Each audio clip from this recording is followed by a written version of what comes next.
Sinta Danuwardoyo, Profesor Marsudi, Bapak Ilham Habibi, Bapak Hermanto Dardak, dan para peserta webinar yang saya banggakan.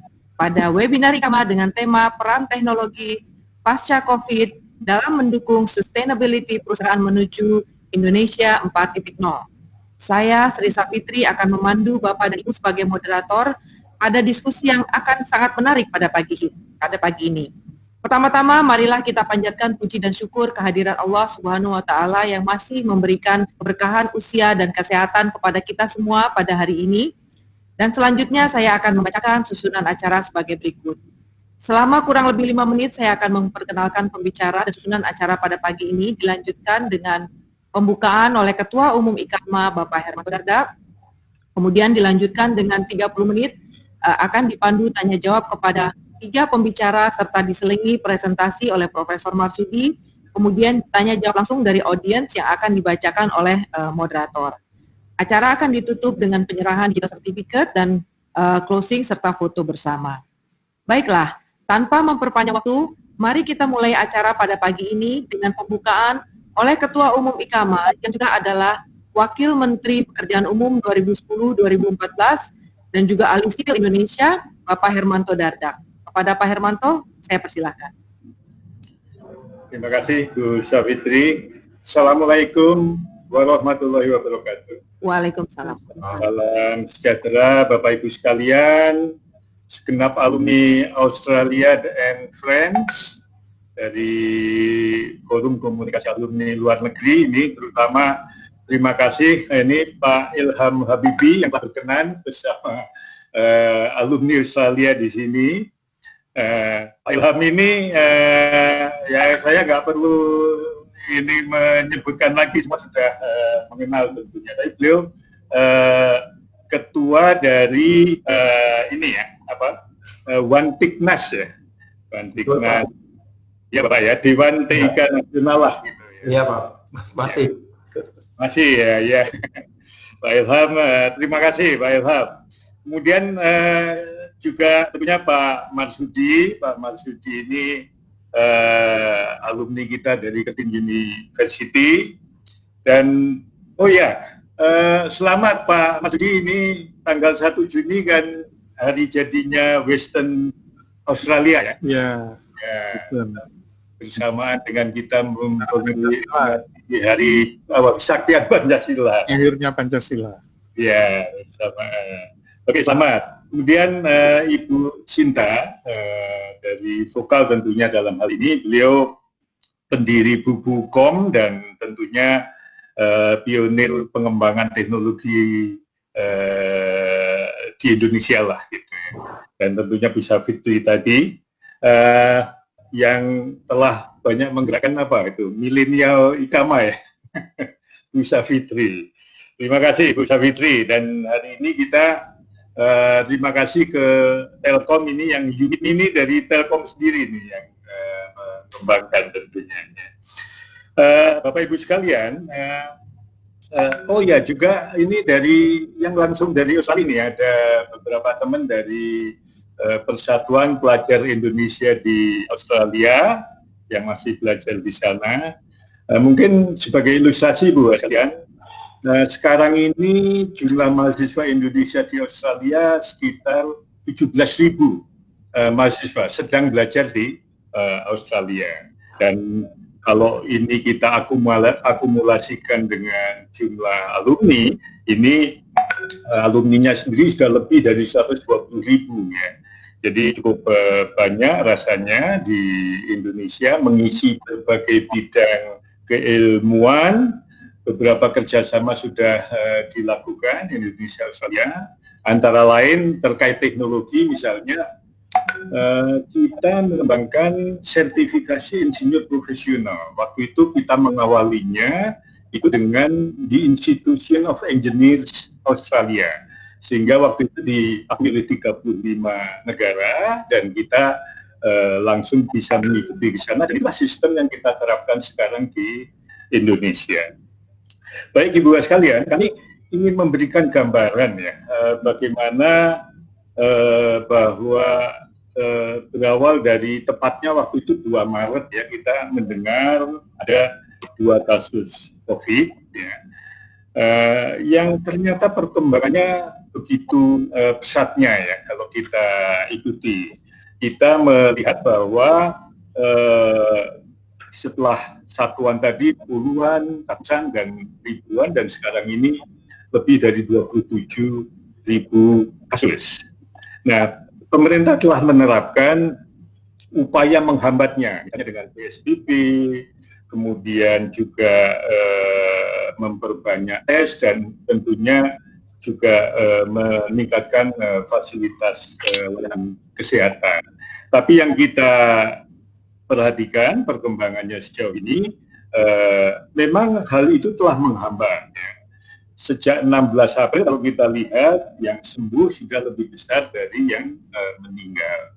Tapi kalau kita lihat grafik di sini, ya, yang sebelah kiri itu kasus hariannya itu masih terus naik terus, meskipun ya setelah Lebaran kita lihat cenderung menurun. Ya. Pada saat menjelang Lebaran itu paling tinggi itu ada 900 kasus baru itu.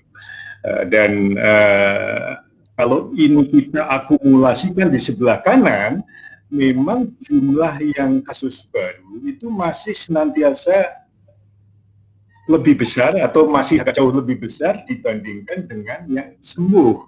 Artinya akumulasi jumlah yang perlu dirawat ini masih bertambah terus gitu.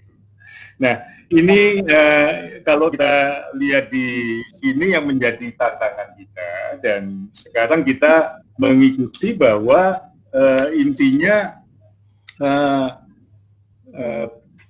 bahwa kalau yang kanan ini kita ambil ya, yang kiri itu 7 days moving average ya, tren ini.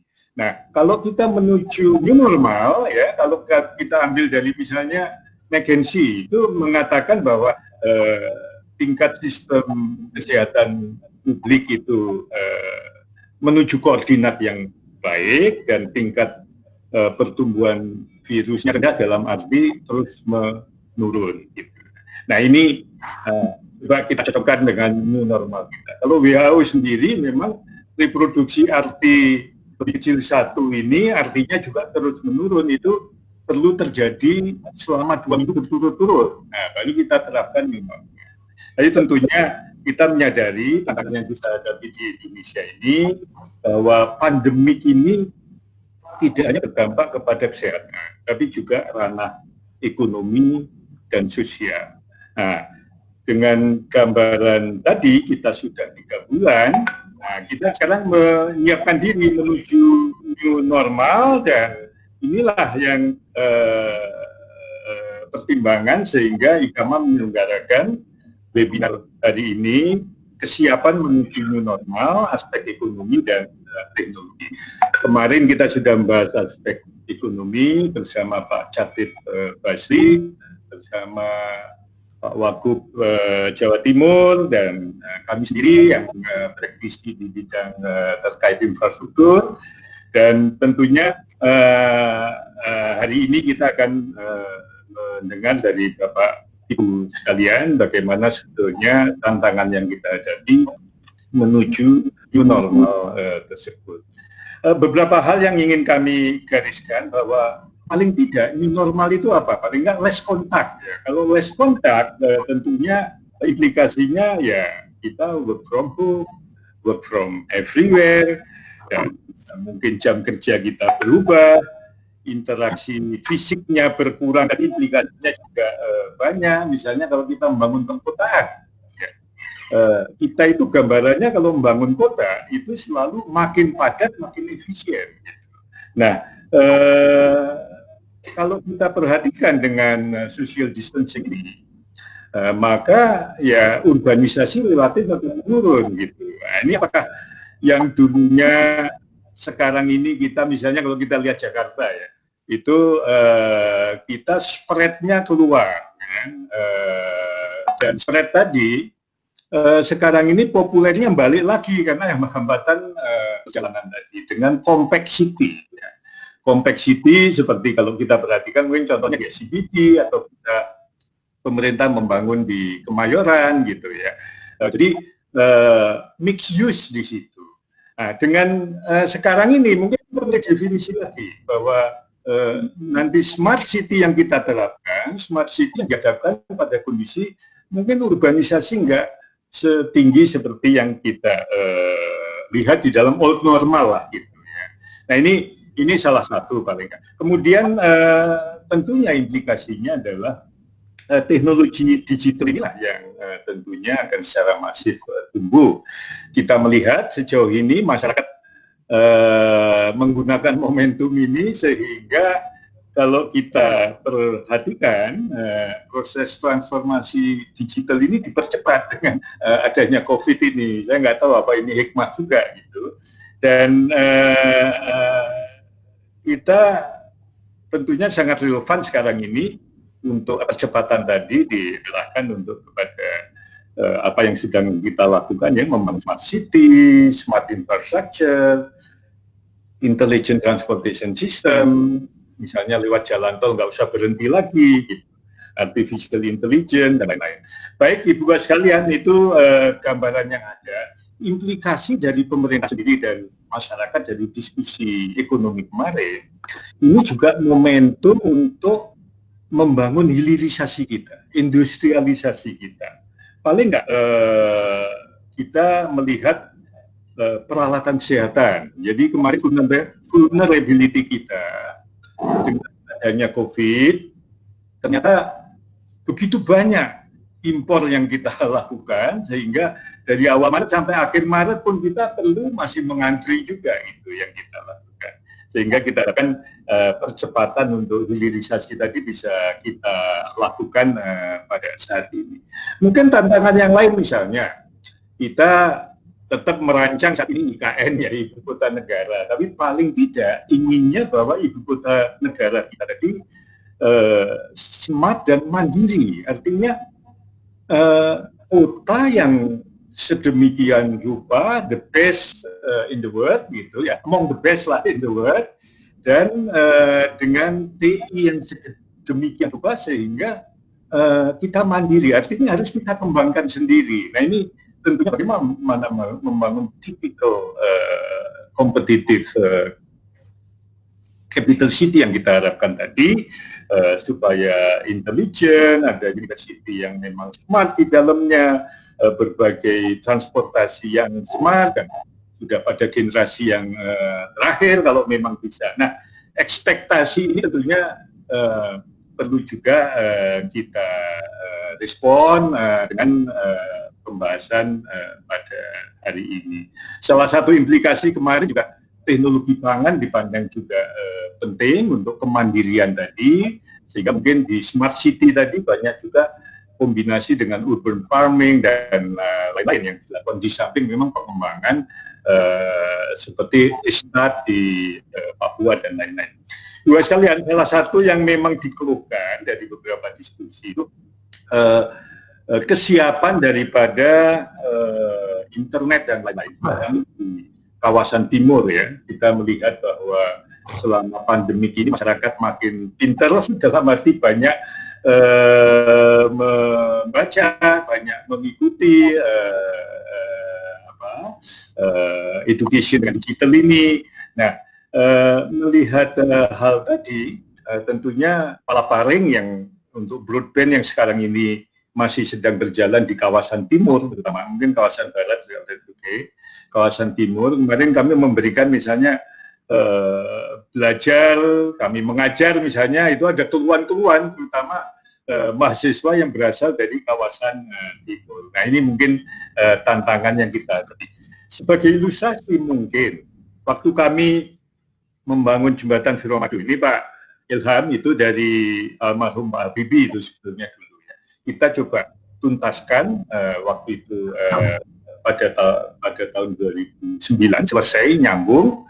Nah itu setelah itu kita pasang structural health monitoring system di sana. Gitu. 2010 kita pasang dengan lebih dari 500 sensor, dan kita lihat di situ untuk supaya strukturnya itu healthy, kita otomatis saja kalau trafficnya overload kita sudah ada signal, kita lakukan action di situ. Kalau misalnya anginnya lebih besar dari 60 km per jam, kita tutup karena sepeda motor memang bahaya untuk lewat di Suramadu tadi, sehingga kita tutup ke jalan tadi. Kemudian juga kalau ada corrosion di dalam structure-nya, kita juga ada signal di situ dari sensor dan kita lakukan. Nah, paling enggak ini beberapa hal yang juga di dalam gambar yang kami tunjukkan. Kami misalnya di Makassar sekarang ini dalam masa COVID sedang konstruksi untuk membangun the first elevated road in Eastern Indonesia ya.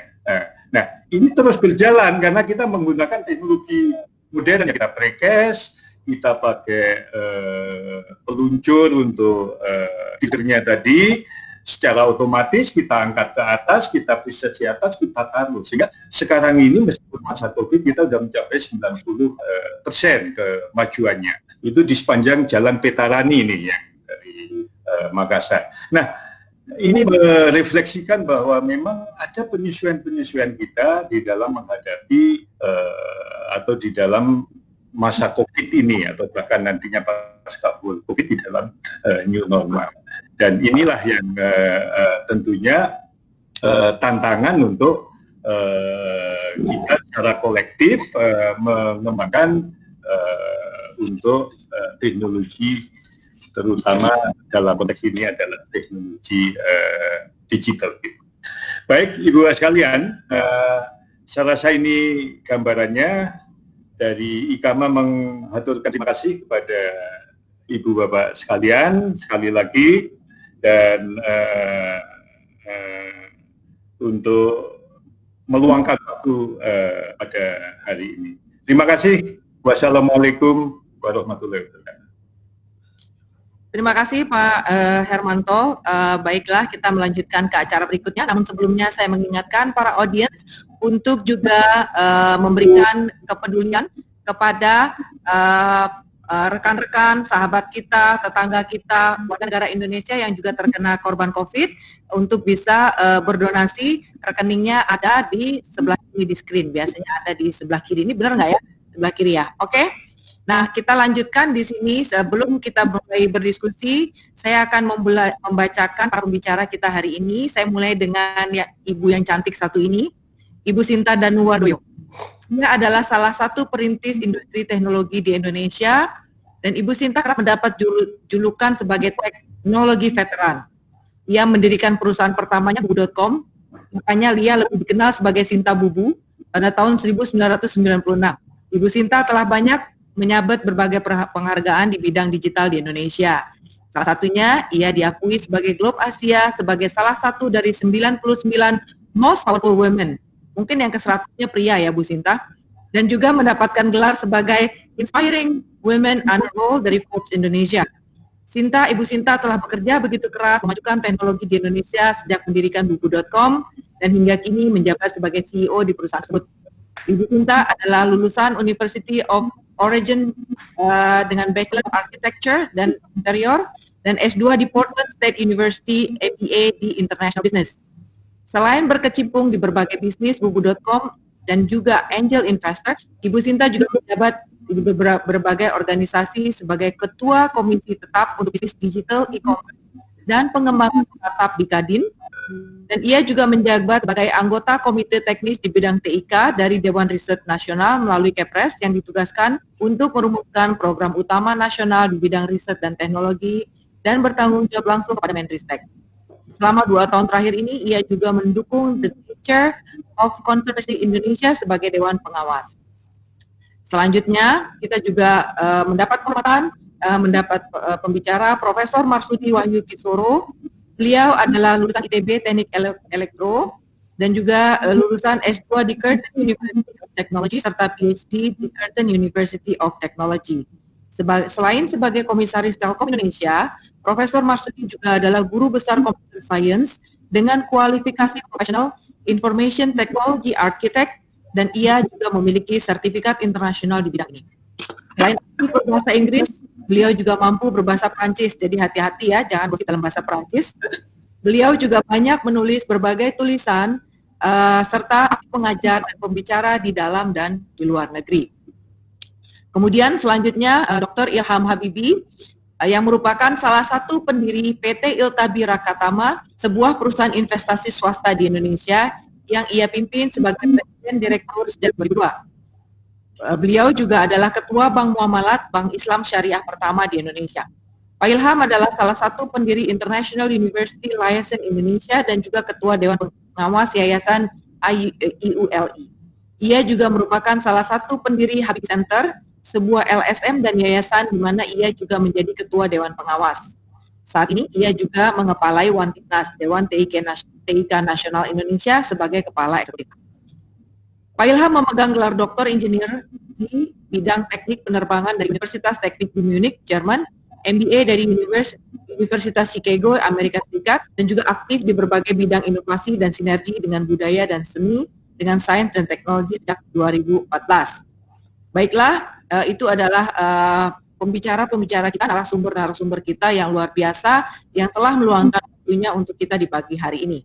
Kita mulai dengan acara sesi tanya-jawab, yang akan saya buka dengan pengantar sebagai berikut. Kalau sebelumnya, kita melihat bahwa era dibagi dengan dua era, sebelum Masehi dan sesudah Masehi.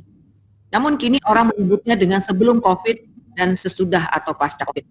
Nah, kita melihat bahwa sebelum COVID, banyak orang khawatir teknologi, mesin atau robot akan menggantikan manusia.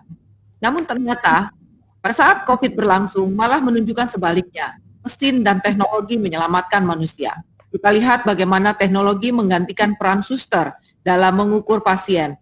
Teknologi menggantikan peran dokter dalam mencari vaksin dengan menggunakan artificial intelligence dan big data.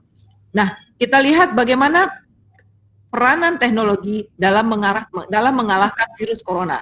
Saat ini para dokter dan para ahli virus sedang bekerja keras untuk mencari vaksin untuk corona dengan memanfaatkan big data dan machine learning. Bagaimana peranan teknologi dalam mendukung sustainability perusahaan pasca COVID? Ini adalah beberapa pertanyaan-pertanyaan yang banyak ditanyakan hingga saat ini. Nah, kemudian saya ada beberapa pertanyaan yang udah saya list dan juga saya share di sini yang akan kita diskusikan pada hari ini. Milton Friedman, ekonomis penerima Nobel, berkata bahwa hanya real cost yang menimbulkan krisis yang akan menyebabkan perubahan sesungguhnya. Kita lihat kemajuan teknologi terbukti didorong lebih cepat saat ada tekanan yang lebih besar, seperti perang ataupun pandemi global yang terjadi pada saat ini, yang memaksa kita berpikir out of the box. Nah, pada kali ini saya akan bertanya kepada narasumber kita, Profesor Marsudi, Pak Ilham, dan Bu Sinta, bagaimana pandangan Bapak dan Ibu? Apakah saat ini kita boleh dikatakan sudah memasuki era perubahan tersebut, serta bagaimana dampaknya terhadap industri pasca COVID 2019? Kita mulai dengan Profesor Marsudi. Terima kasih Mbak Fitri. Rekan-rekan sekalian peserta webinar, saya untuk menjawab ini saya akan share slide sebagai ilustrasi dari yang saya sampaikan. Jadi kalau kita bicara dari sisi teori dulu ya, bahwa disrupsi itu biasanya terjadi karena 4 faktor. Yang pertama adalah karena disebabkan teknologi, misalnya ditemukannya kamera digital misalnya, yang disrupsi seluruh industri fotografi, termasuk industri perfilman. Kemudian ditemukannya smartphone yang kemudian mendisrupsi bidang telekomunikasi yang akhirnya menyatu dengan bidang komputer. Ini biasanya yang pertama ini ya. Yang kedua adalah karena diinduksi oleh kemauan customer. Jadi customer berubah. Ada perubahan customer, perubahan pola hidup. Ini mungkin terjadi pada waktu masa lalu itu, misalnya ketika terjadi pergeseran pola dari pembelanjaan dari datang ke mall menjadi pembelanjaan online ya. Kemudian yang ketiga adalah karena diinduksi oleh ekosistem, perubahan ekosistem. Jadi ekosistem bisnis berubah, peraturan berubah, ini juga menyebabkan perubahan-perubahan. Nah, yang keempat adalah karena adanya inovasi-inovasi baru. Nah, ini biasanya kalau kita bicara teori seperti itu.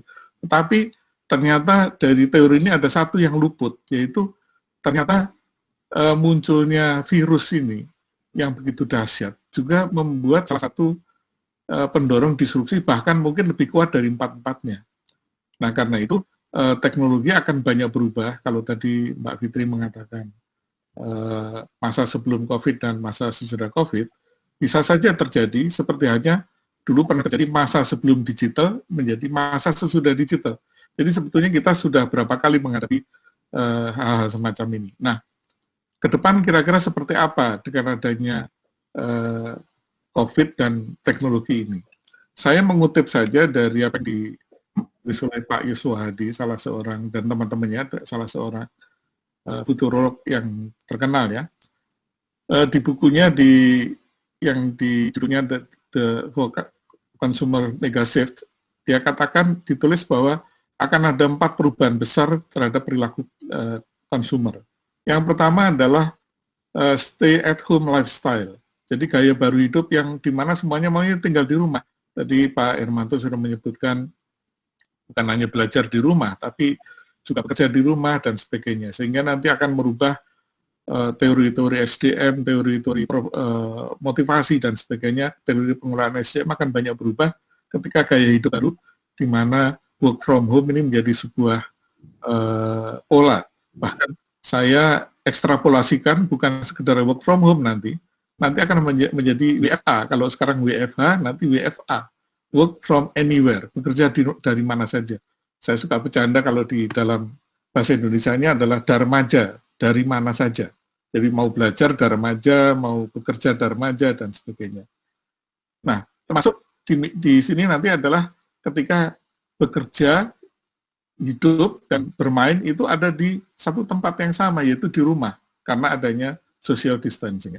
Ini adalah megashift yang pertama. Megashift yang kedua adalah semua orang menuju ke bottom of the pyramid. Jadi artinya, kalau kita lihat dari Maslow lah misalnya ya, dulu semua orang mengejar puncak Maslow. Ternyata sekarang disadari puncak Maslow itu tidak banyak manfaatnya ketika yang bottomnya ini yang tidak terpenuhi, yaitu makan, kesehatan, dan keamanan jiwa raga. Jadi nanti semua orang akan memburu lebih baik sehat, lebih baik aman daripada ada di puncak Maslow. Ini juga sinkron dengan beberapa tulisan di media di luar negeri misalnya, bahwa kita sekarang sedang banyak mengalami apa namanya hyperreality atau hyperrealitas. Bagaimana misalnya satu cangkir kopi harganya 30.000 misalnya, sementara ongkos bikinnya mungkin hanya 5.000 misalnya. Tapi dulu kita banyak bekerja gitu, jadi lebih kepada di puncak dari Maslow ini. Kemudian yang ketiga, megashift yang ketiga adalah go virtual. Dengan adanya COVID ini, maka dengan adanya social distancing dan sebagainya, maka orang akan menghindarkan sebanyak mungkin kontak fisik. Jadi lebih baik menggunakan media-media yang lain. Transaksi dilakukan tanpa kontak fisik, pembayaran tanpa kontak fisik, dan sebagainya. Sebetulnya fondasinya sudah ada. Kita sudah punya teknologi pembayaran online, kita sudah memiliki pembayaran digital, kita sudah punya teknologi pemasaran digital dan penjualan digital, semuanya sudah fondasinya ada. Hanya nanti ini akan lebih di-enhance lagi. Bahkan mungkin suatu saat, mungkin pekerjaan-pekerjaan, nah ini ada kaitannya yang disampaikan Mbak Fitri tadi, suatu saat mungkin pekerjaan-pekerjaan manusia itu akan dialihkan, dikerjakan oleh mesin-mesin. Pekerjaan-pekerjaan berbahaya yang memerlukan kontak fisik banyak itu digantikan oleh mesin. Kenapa? Karena mesin tidak bisa kena virus ya. Kalau manusia kan kena virus, kalau mesin paling kena virusnya ya virus digital itu. Nah, ini adalah megashift yang ketiga, go virtual. Nah, yang menarik adalah kemudian megashift yang keempat, masyarakat kita akan menjadi masyarakat yang lebih punya empati. Jadi karena banyaknya korban jiwa yang terjadi, akhirnya menimbulkan masyarakat baru yang lebih punya empati, lebih rasa asih, serta punya solidaritas sosial. Mulai dari masyarakat besar sampai ke dalam masyarakat di dalam rumah tangga. Tiba-tiba karena semua orang bekerja di rumah, sekarang mulai memperhatikan anak-anaknya lagi, mulai memperhatikan keluarganya lagi. Dulu berangkat pagi sebelum matahari terbit, pulang malam setelah matahari terbenam, sehingga tidak pernah ketemu anak-anaknya. Tapi ketika sudah berapa bulan ini di seluruh dunia bekerja di rumah, tiba-tiba mereka punya perhatian lagi pada keluarga. Sehingga nanti misalnya menimbulkan, kalau dulu itu kita parenting itu banyak menggunakan istilahnya dalam dunia parenting disebut sebagai drone parenting, yaitu yang melakukan parenting pada anak-anak kita kan ART ya, asisten rumah tangga atau pembantu rumah tangga. Jadi kita pakai drone-nya namanya ART. Tapi dengan adanya COVID kita menyadari bahwa drone parenting ini nanti akan bergeser menjadi true parenting, yaitu betul-betul orang tua yang akan mengajarkan pada anak-anaknya. Saya masih ingat pada generasi saya, mungkin generasinya Pak Ilham tidak sama ya, karena mungkin kita nggak terlalu jauh bedanya. Dulu orang tua kita sendiri yang ngajari kita pelajaran mulai dari pelajaran sekolah sampai pelajaran ngaji misalnya. Tapi pada generasi berikutnya, generasi yang lebih muda dari kita, mereka sibuk mencari uang dan kemudian pendidikan anak-anak diserahkan pada pembantu rumah tangga kalau di rumah, kemudian kalau di sekolah diserahkan pada guru-gurunya. Jadi banyak generasi muda yang punya anak itu tidak pernah lagi ngajarin anaknya ngaji misalnya, tidak pernah ngajarin anaknya sholat. Mereka menyerahkan pada guru-guru agama. Sementara dengan adanya COVID ini kita kemudian akan balik lagi. Jadi akan ada perubahan, saya kira nanti akan perubahan generasi juga dari hasil virus ini, bukan sekedar masalah digital saja, tetapi ketika anak-anak sekarang kemudian di-parenting oleh orang tuanya secara langsung, maka akan menimbulkan generasi baru, yaitu yang tadi mungkin generasi pasca COVID. Itu saya kira Mbak Fitri, terima kasih. Terima kasih Pak Prof. Marsudi. Kita tunggu tanggapan dari Pak Ilham. Ya, baik, terima kasih. Assalamualaikum warahmatullahi wabarakatuh. Waalaikumsalam. Saya juga ingin share slide sebetulnya, tapi setelah lihat apa dan mendengar apa yang telah disampaikan oleh pembicara-pembicara sebelumnya, mungkin saya fokuskan lebih ke hal yang terkait sekali dengan saya, tapi tadi tidak disebut oleh moderator, yaitu adalah saya sebetulnya orang pesawat terbang. Jadi dan saya dengan Bapak almarhum beberapa tahun yang lalu kita mendirikan satu satu perusahaan yang mengembangkan pesawat terbang yang cukup dikenal di Indonesia, namanya A80. Dan saya ingin memberikan beberapa contoh bagaimana COVID-19 ini mengubah dunia penerbangan ini. Karena pertanyaan tadi kan bagaimana dengan teknologi pasca COVID-19. Saya kira biarpun saya ini Ketua Dewan Tinggi Nasional, banyak yang saya tadinya mau sampaikan dalam konteks ini sebetulnya sudah dikenal dan sudah disebut berkali-kali. Kalau saya menyebutkan lagi ya saya kira nilai tambahnya kurang banyak. Tapi marilah kita fokus ke bidang aerospace. Kalau saya share itu saya klik di share screen ya. Ya, di share screen yang pojok kiri. Ya, sudah. Sekarang kelihatan nggak yang saya sudah share? Mas Amin, udah kelihatan belum? Di-share mungkin Pak Ilham. Apa? Belum di-share, diklik dulu, kemudian di situ ada share screen, terus pilih screen-nya. Sudah tadi. Oh, ini. Oke. Share. Oke. Sudah? Belum. No. Belum. Nah, ini. Kelihatan? Belum.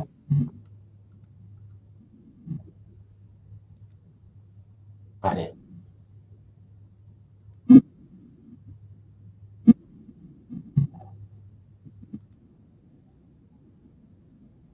Saya tidak pakai PowerPoint, pakai PDF.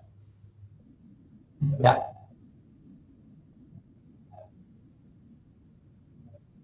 Oh, ya.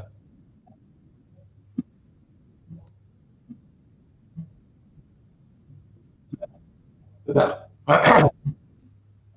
Sudah semuanya. Tapi tidak masuk. Sudah. Iya, saya ulangi lagi. Share screen, enter screen, saya klik itunya, share. Ya, udah, tapi tidak masuk.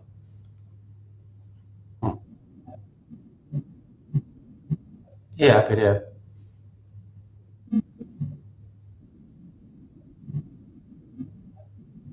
Saya nggak bukan Windows, maaf. Saya Mac.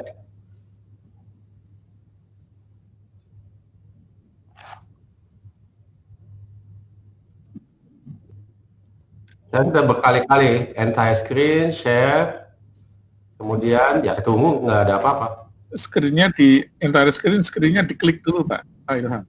Gambar screen-nya diklik dulu, baru kemudian Tadi itu Pak, ini sudah ke-5 kali saya ulangi. Tidak bisa. Oke. Gimana ya? Kelihatan? Nggak kelihatan ya kayaknya. Mas Admin? nggak kelihatan. Kayaknya nggak kelihatan, Pak, lanjut aja. Ya udah. Ya, waktunya nggak ada. Saya yang cuman kena ini cukup narik. Oh iya. Ya udah. Share screen, share entire screen ya? Belum bisa ya? Sudah bisa. Saya sudah 5 kali melakukan itu, tidak bisa. Oh. Jadi ini contoh. Ya. Apa? Di Chrome. Ya. Kalau preview ya preview, tapi kalau ini aplikasi You Meet Me itu di Chrome, bukan di Safari. Apa tidak bisa di Safari?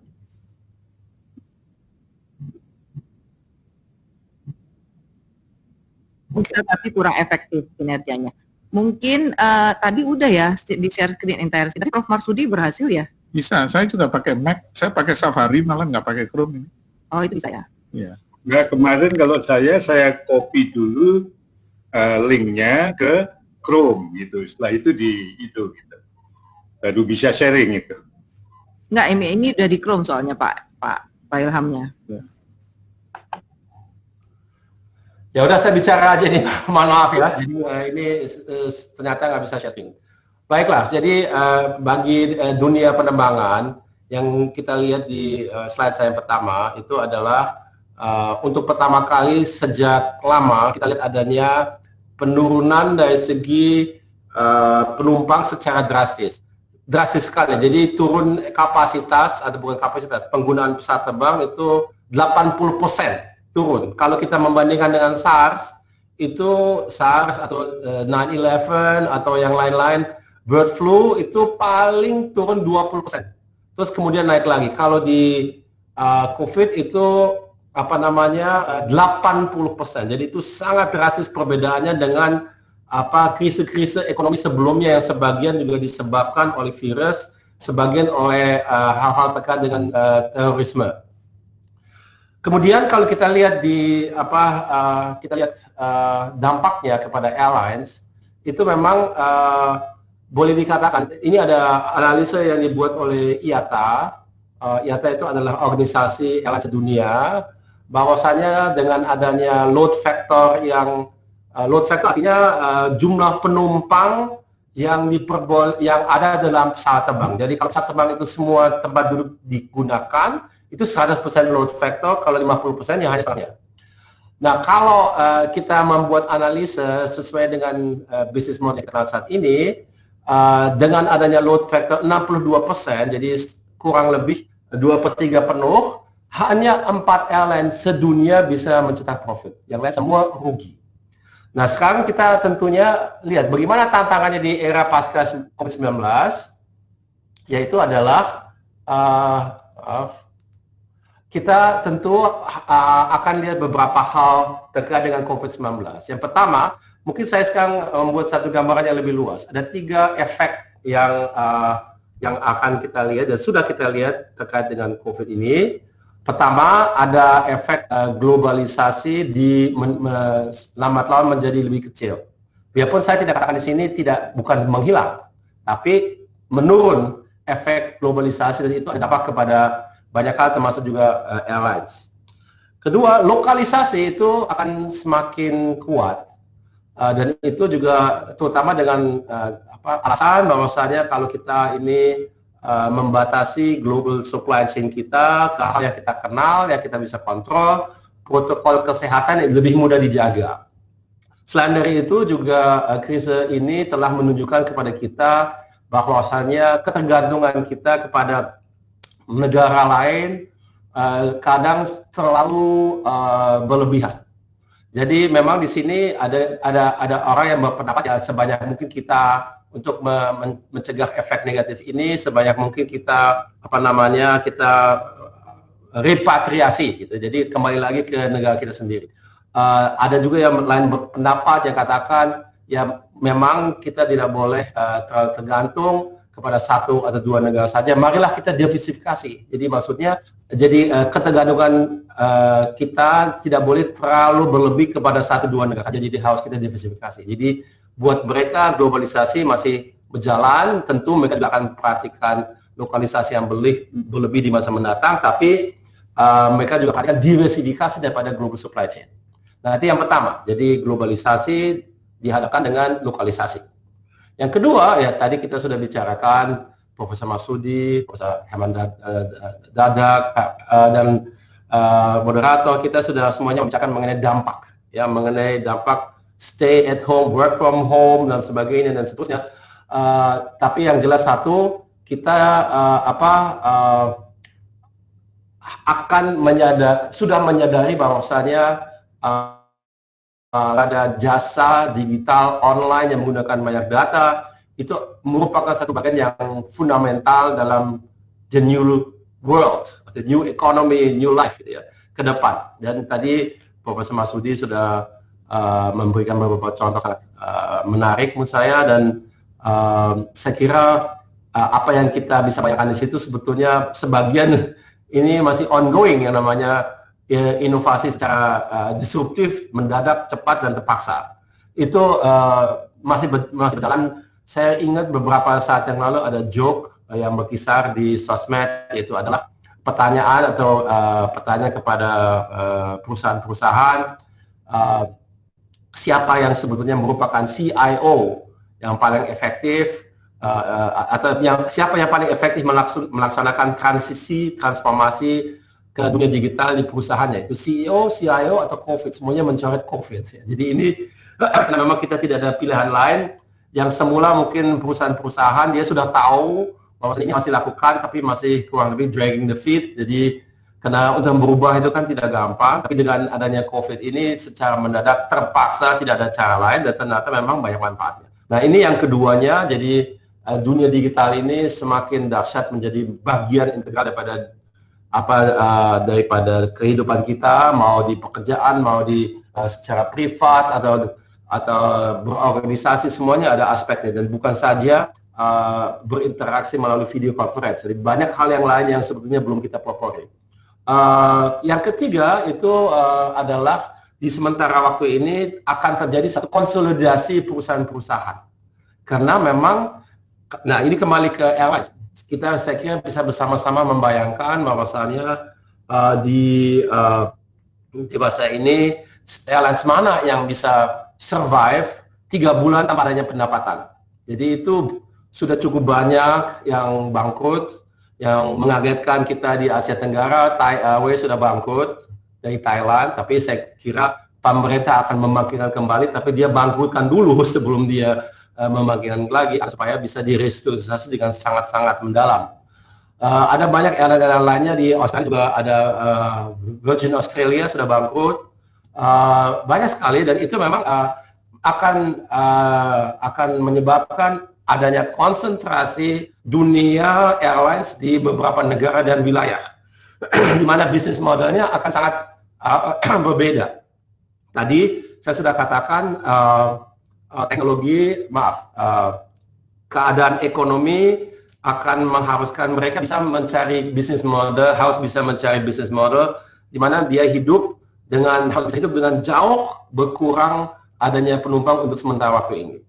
Kalau kita lihat kebijakan-kebijakan yang sudah diambil di beberapa maskapai, tidak ada lagi yang namanya middle seat di kelas ekonomi. Jadi ada tempat penumpang di jendela, di economy class, ada yang di gang, dan kemudian ada gang, ada yang sama di seberangnya. Jadi dengan kata lain, ini akan pengurangan sepertiga kurang lebih ya. Jadi dari 6 terjadi 4 yang bisa kita duduki di kelas ekonomi. Nah, tadi kita masih ingat tadi di awal saya sebut bahwasanya kalau kita akan harus hidup dengan 62% atau kurang daripada load factor, hanya 4 airline sedunia bisa hidup dengan mencetak profit. Dengan kata lain, apa yang harus dilakukan? Kita harus melakukan inovasi besar-besaran. Jadi inovasi itu, misalnya ini ada satu ide yang sangat menarik dari satu perusahaan dari Itali. Mereka memisahkan penumpang di economy class itu dengan adanya semacam kabin. Jadi dari plexiglass, jadi tetap ada middle seat, tapi itu dipisahkan dari tetangga di sebelah kiri dan kanannya dengan adanya glass wall dibuat dari plexi. Ada juga versi di mana ada atap, ada yang tidak, dan sebagainya. Ini ada beberapa variasi, dan itu saya kira sangat menarik. Yang kedua, itu adalah yang kita lihat di sementara waktu ini, adanya peningkatan daripada kebutuhan kargo. Jadi banyak sekali airlines juga menyadari bahwasanya kargo ini adalah, atau muatan barang adalah satu hal yang sangat bisa berkembang dengan baik di masa ini, karena semakin banyak orang pesan online. Online tentu tidak selalu berarti kita mendatangkan dengan pesawat, tapi ada barang tertentu yang memang tidak originasinya tidak di negara kita, tapi kita beli dari luar. Mereka juga kadang diperlukan. Kalau kita sudah klik di website, kita harapannya tentunya tidak mendapatkan 2 bulan lagi, jadi tidak bisa dengan kapal laut, tapi mungkin paling tidak dalam minggu ini, kalau bisa hari ini atau besok. Jadi dengan kata lain, kecepatan mengantarkan barang itu akan membuat satu bisnis yang sangat menarik buat airlines. Namun ini memang harus diperhatikan, dan itu ada ide-ide di mana cabin yang memang tadinya dipenuhi dengan penumpang juga sebagian kita gunakan untuk kargo, karena mungkin muatan di bawah cabin itu kan ada tempat untuk kargonya, itu mungkin tidak cukup, sehingga kabin yang tadinya memang tidak boleh dipenuhi dengan penumpang lagi karena masalah dengan virus ini, akan dipenuhi dengan kargo. Yang ketiga itu dengan berkurangnya, kalau kita membayangkan dunia pariwisata di masa mendatang, kita akan melihat dan sudah melihat kesulitan-kesulitan yang sangat luar biasa untuk masuk ke negara lain. Itu juga diantaranya merupakan alasan kenapa lokalisasi itu akan kita rasakan dengan lebih dahsyat, karena untuk ke negara lain, apa kita harus berpergian atau kita mendatangkan barang, protokol kesehatan yang masih berkembang, belum semuanya kita ketahui. Karena ini tergantung dengan adanya pengalaman kita, bagaimana kita tanggulangi yang namanya COVID-19 ini. Saya kira semuanya berekspektasi adanya gelombang 1, gelombang 2, gelombang 3 yang samalah seperti kita lihat di banyak negara lainnya. Jadi protokol kesehatan itu masih berkembang, tapi yang jelas satu, di masa ketidakpastian ini protokol itu sangat ketat, dan memang menurut saya itu harus seperti itu, karena kalau tidak risikonya terlalu besar. Sehingga yang namanya global tourism atau bahkan regional tourism akan sangat-sangat berkurang. Sehingga yang bagi dunia pariwisata, dan itu tentunya di negara seperti kita di Indonesia itu tanpa adanya pesawat juga seringkali tidak ada arus wisatawan yang diharapkan oleh satu tempat tertentu. Jadi itu akan kita lihat adanya pengurangan, adanya mungkin penekanan di awal dari local tourism daripada international tourism. Suatu ketika mungkin kita akan lihat adanya kesepakatan antara negara di ASEAN dengan protokol-protokol yang sama atau serupa, sehingga mungkin di awal kita bisa lihat adanya turis wisatawan yang berlebih datang dari negara-negara ASEAN. Nah, ini semuanya kalau kita lihat itu akan ada dampak kepada dunia penerbangan. Jadi pesawat terbang yang sangat besar, yang raksasa, yang mendatangkan 500-600 penumpang kayak Airbus 380 atau yang 777, karena itu didesain untuk rute-rute interkontinental dengan penumpang banyak. Nah, ini akan berkurang. Jadi sudah diprediksikan, dan itu sudah terjadi menjadi satu kenyataan. Ada beberapa pesawat terbang raksasa bahkan sebelum COVID dia sudah menyatakan akan mengakhiri produksinya. Saya bicara mengenai pesawat terbang Airbus 380 yang double deck, dari ujung ke ujung, dari hidung ke buntut, itu bisa berpenumpang sampai dengan 700 orang. Ini sudah tidak lagi diperlukan. Jadi pengguna pesawat terbang itu yang paling besar di dunia itu Emirates, dia punya 50% daripada armada pesawat itu. mereka sudah katakan dia tidak akan beli lagi yang baru, memang tidak diproduksikan lagi, tapi dia mulai memensiunkan semua pesawat seperti itu. Jadi itu adalah satu dampak kepada teknologi karena demand supply pattern sedunia itu telah berubah secara drastis, dan bagaimana itu bisa balik lagi ke pola yang lama itu menjadi pertanyaan, apakah akan seperti itu atau memang tidak. Kemungkinan besar polanya akan berbeda. Tadi kita juga sudah bicara mengenai hal-hal teknologi yang semula masih dilihat dengan paling ya sebelah mata saja, seperti drones. Drones itu kalau kita bisa membayangkan, kita mau membawa obat ke satu area yang sudah kena dengan infeksi secara dahsyat, mungkin bahaya untuk manusia masuk ke situ. Kalau itu memang ada, ya lebih baik kita membawa dengan drones. Drones itu juga merupakan satu perkembangan yang sudah lama ada di mana pun saja, tapi kita belum melihat drone sebagai alat pengantar barang secara massal, itu belum. Jadi dengan adanya kisah seperti ini sudah terbayangkan, dan saya lihat itu di Indonesia pun juga sudah digunakan drones untuk menyemprot area-area yang dengan disinfektan. Tapi ini masih belum, skalanya belum besar dan mungkin juga tidak terlalu efektif. Tapi yang drone untuk menggunakan pengantar barang, saya kira itu semakin lama semakin kita sadar itu bukan saja satu mainan, tapi itu satu keharusan dalam keadaan tertentu. Jadi begitu pun juga drone tentunya kalau sudah bisa mengantarkan barang, juga bisa suatu ketika mengantarkan orang sebagai pihak taksi. Jadi itu juga merupakan alternatif. Jadi singkatnya, dengan adanya COVID-19 ini, banyak sekali teknologi yang sebelumnya sebetulnya sudah ada, tapi itu adanya push baru untuk teknologi itu lebih digunakan dalam skala yang lebih ekonomis. Karena tadinya dilihat sebagai satu nice to have, tapi sekarang must have. Jadi itu adalah yang saya kira ada tadi dengan adanya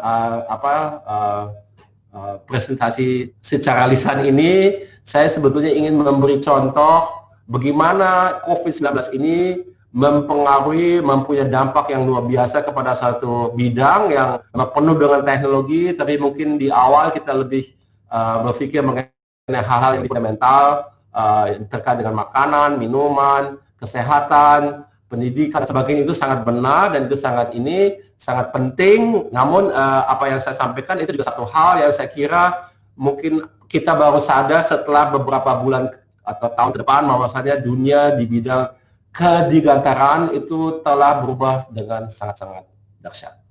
Saya kira itu saja dari saya. Mohon maaf, saya tidak berhasil menampakkan presentasinya. Mudah-mudahan insya Allah tetap bermanfaat. Terima kasih. Terima kasih Pak Ilham. Ibu Sinta, bisa share view-nya? Yes. Terima kasih Mbak Fitri. Dan terima kasih rekan-rekan semuanya, Pak Hermanto, Pak Marsudi, Pak Ilham. Mungkin udah banyak sekali yang di-share oleh Bapak-Bapak sebelumnya. Mungkin saya sedikit aja menambahkan, kalau kita lihat memang dengan keadaan pandemi ini, dari sisi perubahan yang saja pasti terjadi perubahan ya. Tapi menurut saya kondisi sekarang ini saat sedang PSBB maupun ketika nanti social distancing-nya juga dibuka, ya akan sangat berbeda juga ya. Kita juga harus mempelajari consumer behavior itu juga ya, yang supaya kita bisa melihat berapa besar sih perubahan yang terjadi pada saat pandemik ini selesai nantinya. Dan dengan begitu banyak ketidakpastian inilah ya, pasti kita bergerak yang especially kayak saya bergerak di teknologi dan digital, kita fokus dalam dua hal. Satu, bagaimana cara survive di situasi sekarang, dan kita juga berpikir tentang the new normal sesudah pandemi ini ya, kemudian nantinya. Peluangnya sih menurut saya sangat jelas, tentunya apalagi kita bergerak di industri digital, tadi udah dijelaskan oleh Bapak-Bapak sebelumnya, bahwa semua bentuk berkomunikasi ini perhatian konsumer akhirnya tertuju dengan pada layar digital ya, dan internet of course. Kita harus juga melihat statistik yang justru bergerak naik pada masa ini ya. Contohnya ini yang paling semua orang akhirnya membutuhkan yang namanya video conferencing apps. Sempat itu kalau nggak salah mencetak rekor 1 minggu itu di-download 62 juta ada video conferencing apps lah ya. Dan itu dalam 1 minggu kalau nggak salah tanggal 14 sampai 21 Maret lah itu ya. Jadi dan waktu untuk orang menghabiskan di aplikasi digitalnya juga meningkat dahsyat berdasarkan app ini. Daily time spend di aplikasi Android itu contohnya meningkat 20% year on year di Q1 2020. Itu juga udah dahsyat. Selain itu di Q1 2020 itu juga mencetak rekor. Saya lihat rekornya untuk in-app spending. Jadi orang akhirnya spending aplikasi yaitu sebesar 23,4 triliun US dollar. Itu besar sekali ya. Jadi sebenarnya banyak industri-industri yang akhirnya tertolong juga karena keadaan ini, dan ini untuk both iOS dan Android apps ya. Nah, juga banyak sektor-sektor industri yang mungkin tidak tertolong, tapi juga ada beberapa sektor industri yang secara natural mereka dapat lebih mudah beradaptasi dengan situasi ini. Contohnya tadi mungkin juga udah diceritakan health tech, education tech, anything that is cloud-based solution, online productivity tools seperti video conferencing, ya content provider tuh definitely yang naik daun ya pas saat keadaan ini. Mungkin saya bisa kasih contoh kalau di Indonesia ada startup namanya Tani Hub, jadi dia menghubungkan kepada pembeli dan langsung dari petani. Itu selama social distancing ini mereka naik 20.000 ya, artinya kenaikan transaksi itu sekitar 15-20%. Dan beberapa e-commerce juga transaksinya melejit ya, of course hand sanitizer, mask, health product, fresh produce itu yang banyak naik akhirnya.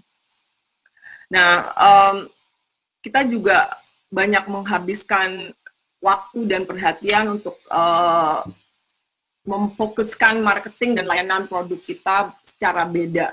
Contohnya yang mungkin nggak dipikirkan terlalu penting itu adalah contohnya ini box cardboard box itu. Nah kan e-commerce lagi naik daun nih, semua orang mikirin bagaimana cara mentransportasi barang yang kita jual tapi lebih safe, gimana caranya. Akhirnya nih inovasi-inovasi baru untuk orang yang memang bisnisnya di dunia pembuatan kardus box.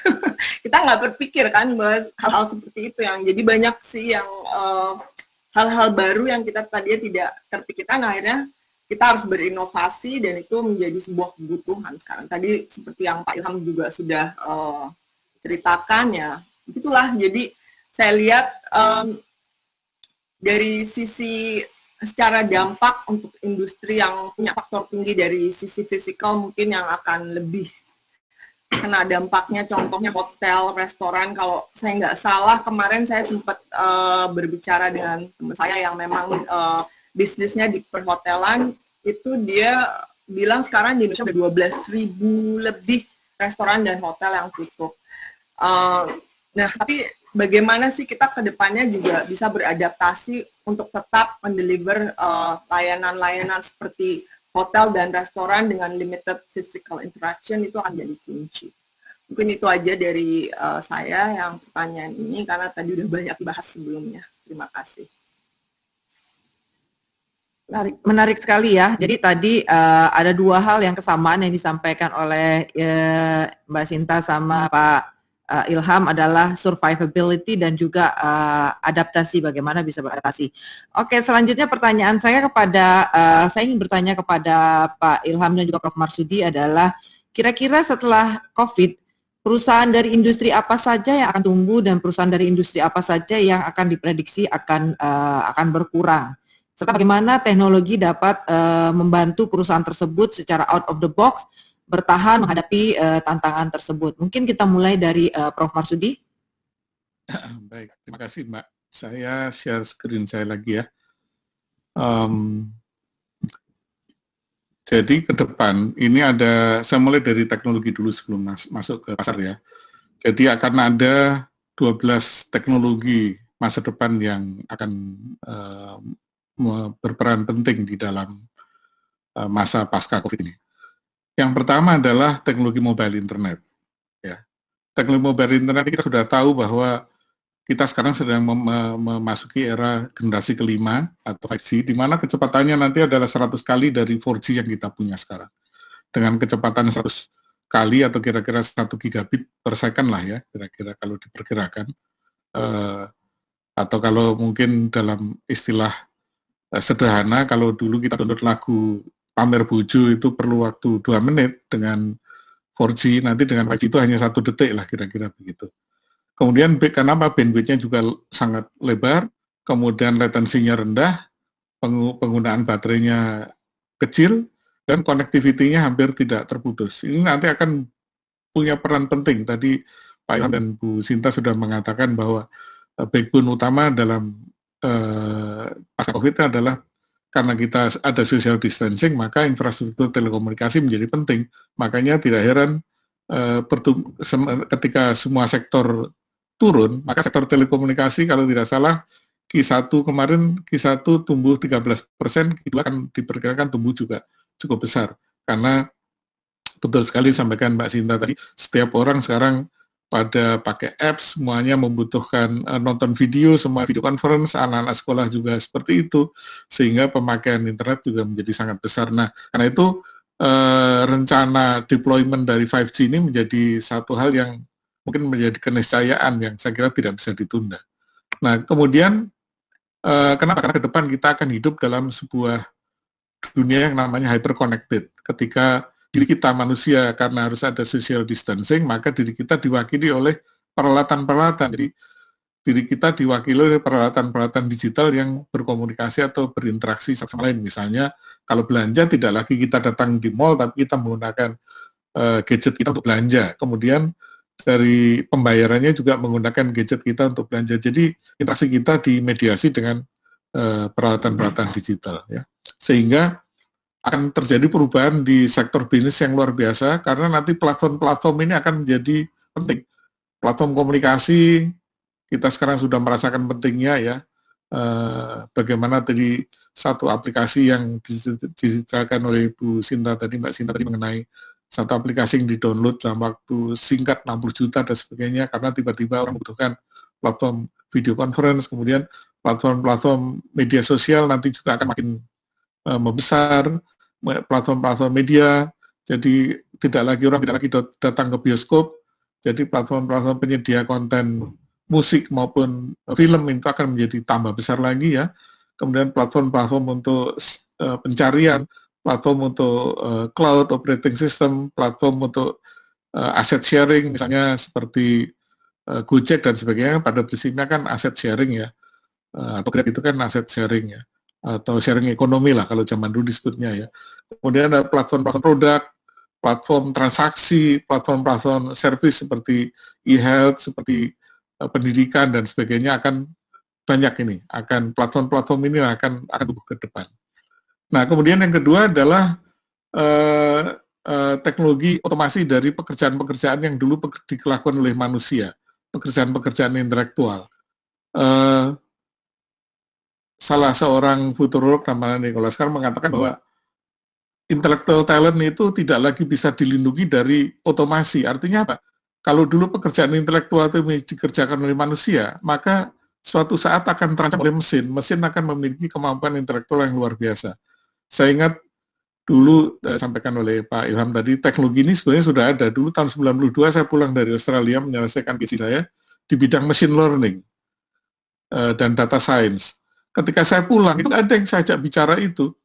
Karena apa? Teknologinya belum ada. Waktu itu komputer masih menggunakan IBM PC, ya, PC XT masih lambat, belum bisa dipakai untuk data analitik misalnya. Tapi tiba-tiba sekarang timbul lagi itu ilmu itu. Yang nanti suatu saat bisa menggantikan berbagai macam pekerjaan-pekerjaan manusia yang tadinya dilakukan oleh manusia digantikan oleh mesin. Nah, bahkan di Amerika sudah mulai misalnya pekerjaan-pekerjaan lawyer, pekerjaan untuk diagnosa penyakit, untuk pembedahan semuanya dilakukan oleh mesin. Jadi artinya apa? Bahwa kemampuan manusia itu bukan lagi batas atas dari sebuah karya engineering, tapi sebuah karya engineering nanti akan bisa melampaui batas kemampuan manusia. Misei will start your trip more easily. Misei is not only a smartwatch translation machine. It's beautiful, light, and portable. It will refresh your understanding of the world. Ini adalah bagaimana sebuah sistem yang bisa melakukan instant translation. Ini sekarang sudah banyak dijual di pasaran, juga ada, harganya sangat murah. Bahkan kita bisa install di gadget kita bisa bicara dengan satu bahasa. Kalau dulu kita dari teks ke teks, kalau sekarang bisa suara ke suara, kita bicara dalam satu bahasa, otomatis diterjemahkan menjadi bahasa dalam bentuk suara juga. Dan ini memerlukan machine learning yang luar biasa. Di Hong Kong itu bahkan ada salah satu venture capital, itu salah satu anggota board-nya itu adalah komputer, mesin gitu ya. Jadi salah satu anggota board-nya adalah mesin yang memiliki algoritma sehingga bisa memberikan memberikan voting ketika harus mengambil keputusan misalnya. Nah, kemudian juga dampak dari social distancing ini kita sudah menyaksikan berbagai macam department store itu tutup. Kalau tadi penerbangan disampaikan oleh Pak Ilham tadi, sekarang kita lihat juga toko-toko mal-mal pada tutup. Kenapa? Karena pembelajaran online yang menghindarkan kita kontak fisik tadi. Meskipun kita kangen juga ya, lama-lama kita udah lama nggak ke mall, baru sebulan nggak ke mall aja kita kangen ya. Tapi nanti pola pembelajaran akan berpindah, mungkin mall akan menjadi tempat untuk bertemu, bergaul, dan sebagainya. Nah, yang ketiga adalah teknologi Internet of Things. Tadi Pak Hermanto sudah bercerita bagaimana di Jembatan Suramadu menggunakan IoT. IoT ini perkembangannya sangat luar biasa, eksponensial. Sekarang semua device, kalau dulu IoT yang digunakan untuk keperluan sangat teknis, sekarang itu ada di mana-mana. Sekarang misalnya kalau kita punya smartwatch saja, smartwatch kita ini adalah satu bentuk IoT yang bisa berkomunikasi dengan HP kita, bisa berkomunikasi dengan sebuah server kesehatan, bisa memonitor kesehatan kita. Jadi kalau misalnya Bapak Ibu penonton ini menggunakan smartwatch misalnya, ya, smartwatch kita ini bisa kita gunakan, bahkan ada beberapa smartwatch bisa memonitor jantung kita, bisa ada detektor jantung, katanya 1 jam sebelum terjadi serangan jantung dia bisa memberikan warning sehingga kita bisa diselamatkan karena kita tahu akan ada terjadi serangan jantung sehingga kita ke rumah sakit misalnya.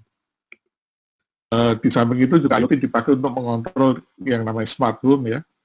Ini digunakan untuk mengendalikan TV, mengendalikan AC, mengendalikan segala macam hal dengan hanya menggunakan satu device saja. Kalau Pak Hermanto tadi kan digunakan untuk memonitor jembatan, tapi sekarang sudah mulai penggunaannya masuk ke rumah-rumah. Smart home-nya Telkom misalnya, itu banyak menggunakan IoT untuk mengendalikan device-device yang ada di rumah kita. Nah, kemudian teknologi berikutnya adalah teknologi cloud. Ketika kita tidak lagi perlu on-premise, maka teknologi cloud mulai dari video conferencing berbasis cloud dan sebagainya, tadi sudah banyak dibahas oleh Mbak Sinta mengenai movingnya kita ke cloud ini, sehingga segala macam pekerjaan nanti kita alihkan ke cloud, tidak lagi ada di tempat kita. Kemudian berikutnya lagi adalah advanced robotics. Ketika social distancing dan kemudian penularan virus itu luar biasa, maka robot-robot akan banyak menggantikan pekerjaan kita. Tadi diberi contoh misalnya di rumah sakit untuk menyemprot. Bahkan ini adalah robot yang bekerja di pabrik misalnya. Ini adalah satu pabrik otomotif di Jerman yang memproduksi mobil di mana semua pekerjaannya itu digantikan dengan mesin, dengan robot.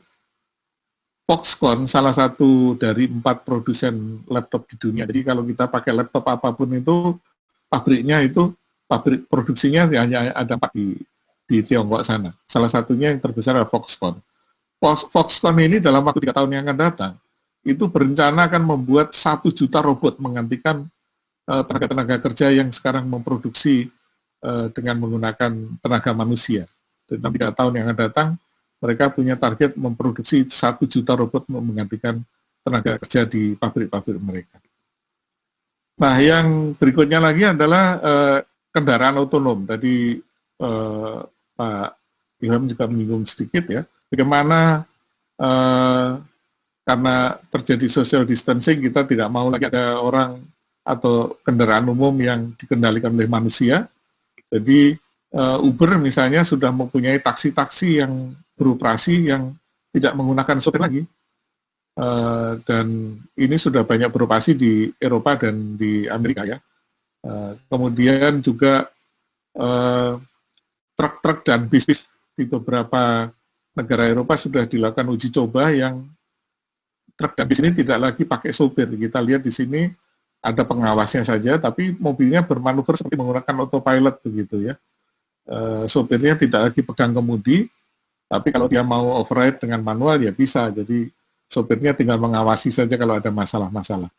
Kemudian drone tadi disampaikan oleh Pak Ilham juga, kalau drone itu dulu hanya dipakai untuk senang-senang, untuk hobi saja. Amazon itu sudah menggunakan drone untuk mengirimkan barang. Jadi dari kita pesan sampai barang datang itu hanya makan waktu 13 menit. Jadi cepat sekali. Nah, ke depan saya perkirakan drone-nya kan menggantikan gosen kita. Jadi gosen itu suatu saat ketika ada social distancing dan ada bermacam-macam virus, maka delivery dari barang tidak lagi dilakukan oleh manual dengan menggunakan GrabSend atau GoSend, tapi akan digantikan oleh drone-drone semacam itu. Demikian juga digunakan untuk konstruksi, pengawasan konstruksi dan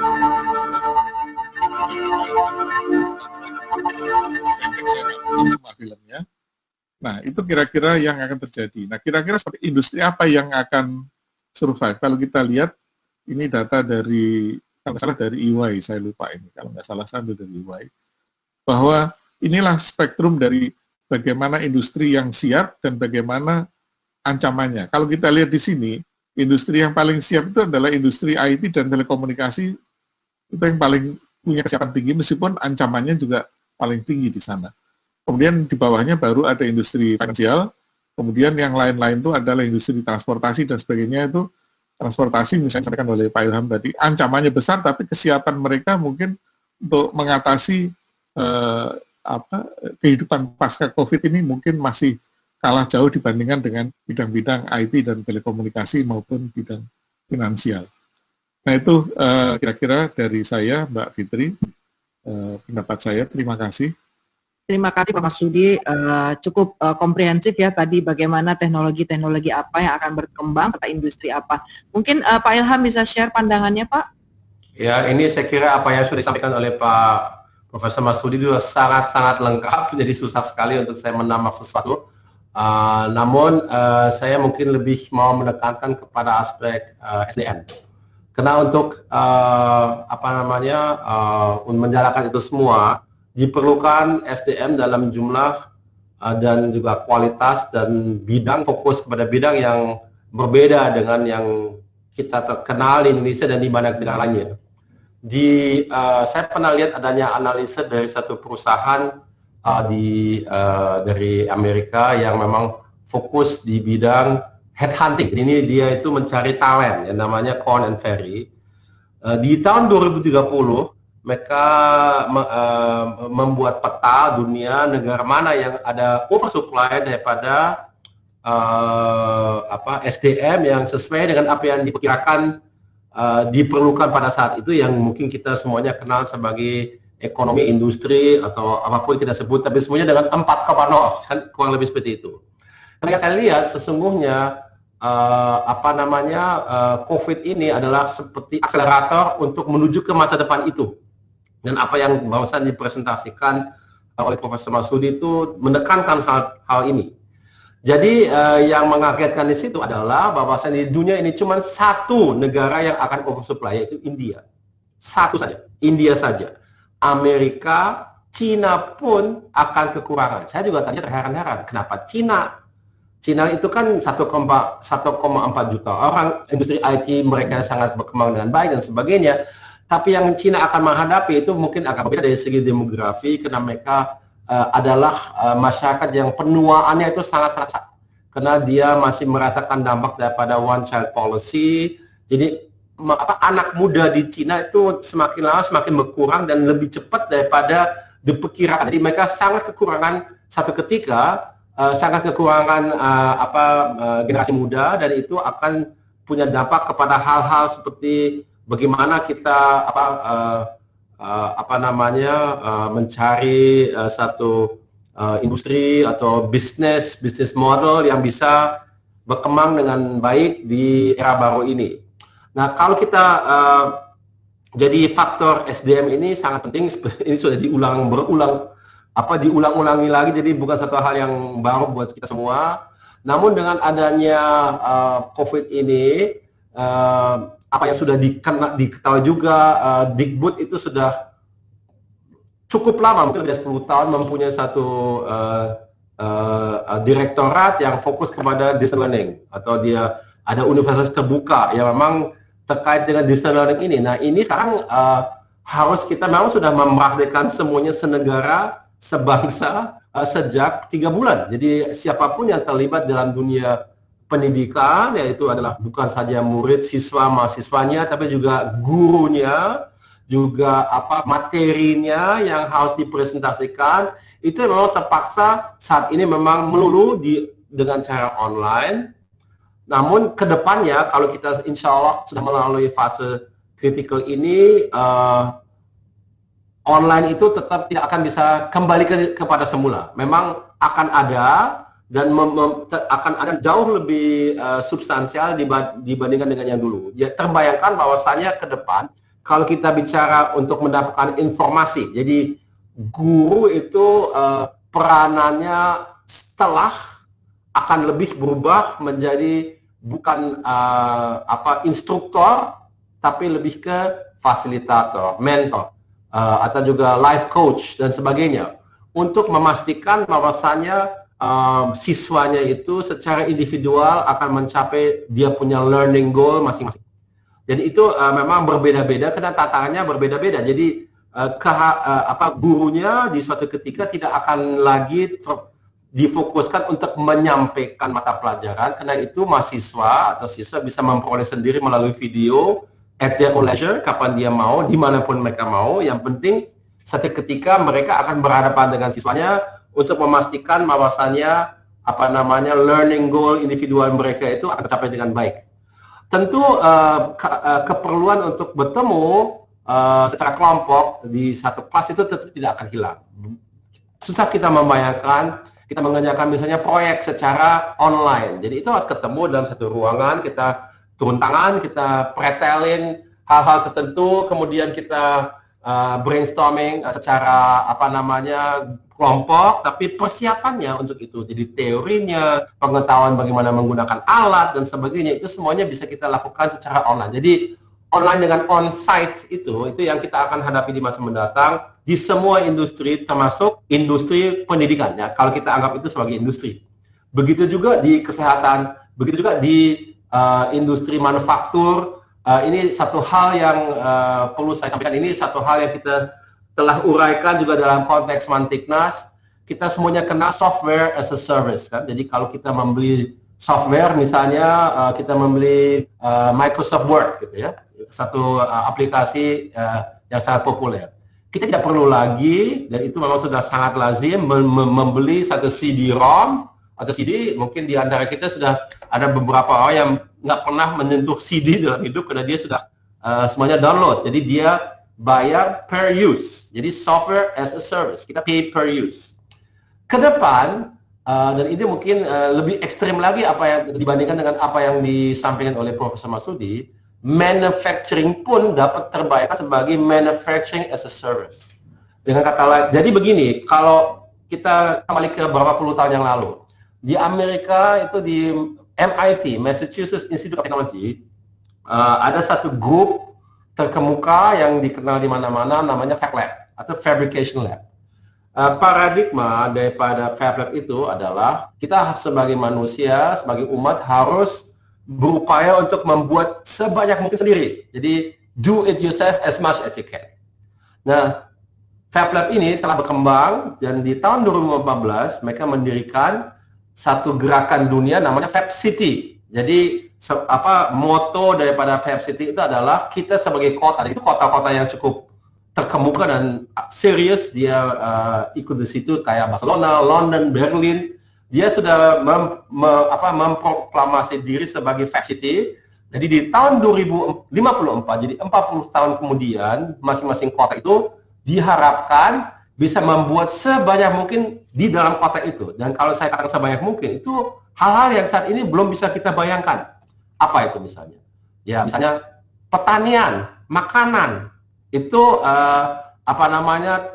hortikultura di dalam kota. Mungkin tidak semuanya, tapi banyak sekali hal di dalam kota. Energi terbarukan dalam hal ini juga tidak lagi secara sentral kita kita feeding into the city, kemudian itu ada jaringan yang luas senegara sedunia yang memang dia bertanggung jawab untuk menyalurkan listrik kepada siapapun dimanapun saja. Nah, ini memang akan berubah. Jadi ada semacam desentralisasi dan gerakan Fab City itu menekankan bahwasannya gerakan itu perlu dipimpin oleh kota.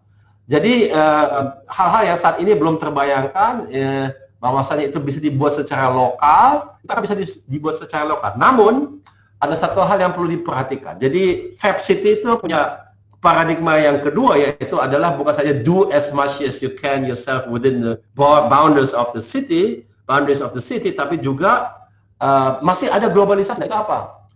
The bits go global, the atoms stay at home. Jadi gini, kalau kita mempunyai satu ide atau satu desain yang bermanfaat untuk banyak orang, maka itu kita menyediakan secara global. Dan itu saya kira juga sesuai dengan open source. Jadi kita ini open source, Creative Commons, itu adalah hal-hal konsep-konsep yang berkembang di dunia global secara digital, tapi banyak sekali hal, apalagi dengan atoms. Jadi the material world itu semakin lama menjadi lokal.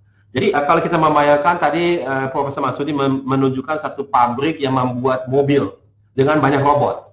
Sesungguhnya ada gerakan yang alternatif. Saya kasih contoh negara Norwegia, sekarang sudah dalam pilot project phase dengan satu perusahaan dari Jerman yang juga kerja dengan Wantiknas. Mereka akan mendirikan 5 mini factory di Norwegia yang cuma ada 3-4 juta penduduk untuk membuat mobil listrik secara lokal di Norwegia. Jadi manufacturing atau mini factory itu yang boleh dikatakan it's a big maker lab, tapi it's a big one, tapi tidak menggunakan robot, tapi lebih ke tools yang tadi sudah disebut oleh Profesor Marsudi, tapi dalam skala industrial kayak 3D printer, laser cutter, dan lain-lain. Saya tidak mau terlalu rinci, tapi itu adalah tools yang tersedia di situ. Dan ada orang yang memang fokus, dia bukan saja membuat, tapi dia juga mendesain, dia menyuplai, menjual, jual, semuanya dilakukan di sekitar mereka. Sehingga manufacturing itu juga adalah protagonis daripada yang kita sebut sebagai circular economy. Jadi mobil-mobil yang dibuat di dalam manufacturing itu sebarluaskan di sekitar masyarakat, di sekitar manufacturing itu, kemudian kalau sudah kadaluarsa dikembalikan, direproses, kemudian dibuat sesuatu yang baru, bisa menjadi mobil lagi, atau kalau tidak dimungkinkan sebagai menjadi satu produk yang berbeda. Jadi ekonomi ke depan itu menjadi bukan saja lokal secara negara atau tapi bisa hiperlokal. Jadi kota bahkan komunitas.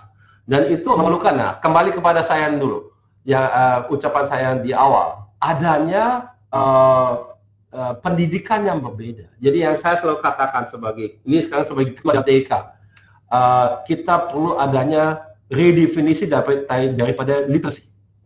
Tech literacy itu sangat diperlukan di dunia baru ini. Dan tech literacy tidak berarti kita ini semua menjadi programmer.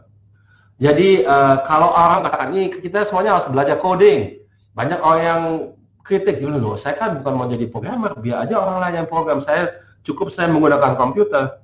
Tapi begini, perumpamaannya di dunia dengan dunia lama, kita semuanya bisa membaca, iya, bisa menulis, iya, bisa bertutur dengan baik dan benar, iya. Apa kita ini wartawan semuanya, atau kita bahkan menjadi penyair, atau kita novelis, tidak juga kan? Tapi kita semuanya bisa baca dan tulis. Nah, di dunia depan ini, jadi untuk kita bisa merangkul bisnis-bisnis yang baru atau cara bekerja, cara hidup yang baru itu perlu ada literasi mendasar yang saat ini belum menjadi umum, dan itu harus kita tekankan. Bisa kita lewat pendidikan formal atau juga informal, inisiatif sendiri, kesadaran diri kita, karena banyak sekali hal tidak perlu kita belajar di sekolah. Itu semuanya banyak sudah online, tidak harus on-site di sekolah, tapi kita online aja. Jadi itu saya kira yang saya ingin tambahkan, itu bisa membantu kita semua untuk mencari bentuk dari apapun yang kita kerjakan. Apa itu sebagai pengusaha, sebagai profesional, sebagai kita secara individual, atau kita sebagai anggota komunitas, itu banyak sekali hal harus kita ubah secara disruptif. Tapi dalam hal ini mungkin pernyataan saya yang terakhir, di abad yang lalu ada seorang ekonomis yang sangat terkenal di dunia ini, dan itu juga sering dikutip. Ingin saya tekankan lagi di sini bahwa disrupsi itu selalu yang baik itu yang kreatif. Jadi ekonomi atau proses-proses di abad ke-20 sampai saat ini itu banyak yang disruptif tapi kreatif juga. Jadi we destroy and we create at the same time. Kurang lebih seperti itu dari saya. Terima kasih. Terima kasih Pak Ilham. Menarik sekali ya tambahannya terkait dengan kebutuhan akan sumber daya manusia. Saya ingin bertanya kepada Ibu Sinta saat ini ya. Kita lihat bagaimana startup gitu ya. Bagaimana dampaknya COVID ini terhadap startup? Bagaimana agar mereka dapat bertahan? Apakah Bu Sinta bisa melihat ada potensi startup di bidang industri tertentu yang bisa diharapkan mengalami peningkatan? Karena Bu Sinta nih banyak bergaul dengan startup. Ya, terima kasih Mbak. Kalau kita bicara tentang startup, menurut saya startup inilah yang banyak bisa melakukan adaptasi yang cukup cepat ya untuk berinovasi. Karena mereka biasanya kalau startup itu perusahaannya belum terlalu besar dan mereka bisa berubah lebih cepat. Memang beberapa industri secara natural memang akan lebih gampang survive dan mungkin lebih mudah berkembang ya. Contohnya tadi kan sudah banyak dibicarakan di education, di health. Malah sekarang saya lihat nih banyak sekali yang karena ibu-ibunya akhirnya di rumah membutuhkan grocery shopping. Jadi banyak saya lihat new online grocery shopping startup yang bermunculan ya. Dan mereka tuh growth-nya itu bisa sampai 15-20% transaction growth-nya, which is itu sih bagus banget ya. Nah, tapi dengan keadaan kondisi seperti ini, ya kita harus juga sebagai startup itu harus bisa melihat peluang bagaimana yang ada kata-kata yang kita selalu pakai kalau di dunia startup itu pivot. Jadi yang tadinya kita melakukan satu hal, hari kita harus melakukan pivot untuk supaya bisa survive. Mungkin saya bisa kasih contoh salah satu startup yang saya mentor namanya Dogether. Dogether itu yang mereka lakukan adalah online booking untuk olahraga. Jadi kalau mau olahraga di tempat-tempat ada mungkin mau Zumba, mau yoga, mau boxing, nah itu kita bisa booking secara lewat mobile dan online, dan datang tinggal kasih lihat terus tinggal olahraga karena biasanya udah dibayar melalui online booking tersebut. Nah karena sekarang semua tempat tutup, yang akhirnya mereka lakukan adalah mereka harus membuat trainer-trainer dari tempat-tempat tersebut melakukan secara online. Jadi mereka bikin olahraga secara online. Tetap orang masih bisa booking kelasnya, tapi semuanya dilakukan online. Nah itu yang mungkin salah satu yang harus dilakukan oleh startup, karena mereka juga kebetulan untuk melakukan perubahan atau pivoting itu lebih mudah karena mereka belum terlalu besar ya. Sebenarnya banyak startup yang harusnya bisa berpikir out of the box dan lebih inovatif untuk bisa hidup di dunia COVID ini. Kemudian kalau kita lihat pasti education lah yang dengan healthcare yang mungkin berkembang juga secara pesat. Education especially karena semua orang tiba-tiba harus sekolah online ya. Akhirnya platform-platform education itu juga banyak dibutuhkan. Orang bukan hanya dari individualsnya yang membutuhkan, tapi even universities atau sekolah-sekolah akhirnya mau nggak mau mereka menggunakan online education platform yang tadinya mereka di sekolah, akhirnya mereka harus melakukan dari rumah. Nah, itu sih yang saya lihat kalau dari startup itu. Dan mungkin sekarang ini startup memang mungkin agak susah untuk mengambil banyak keuntungan dari consumers, tapi kita bisa lihat dari sisi bagaimana untuk membuat kesempatan untuk meng-acquire user, ya. Jadi itu yang, karena user akan bertambah lebih cepat. Nah, dari situ sih. Dan mungkin yang saya bisa kasih masukan juga, kayak yang saya lihat nih kalau di dunia startup ini, akhirnya kita juga harus lebih empathetic dengan cara kita melakukan marketing, ya. Jadi mungkin campaign-campaign yang lebih ke social impact, ya, CSR, campaign of stay safe, itu yang banyak juga dilakukan oleh startup-startup sekarang. Itu sih Mbak Fitri.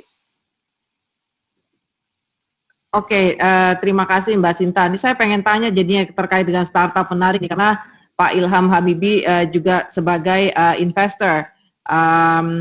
Jadi dari sudut pandang investor dan entrepreneur, seberapa besar peluang startup di bidang teknologi dan healthcare pasca COVID, serta bagaimana minat investor menanamkan investasinya pada bidang tersebut?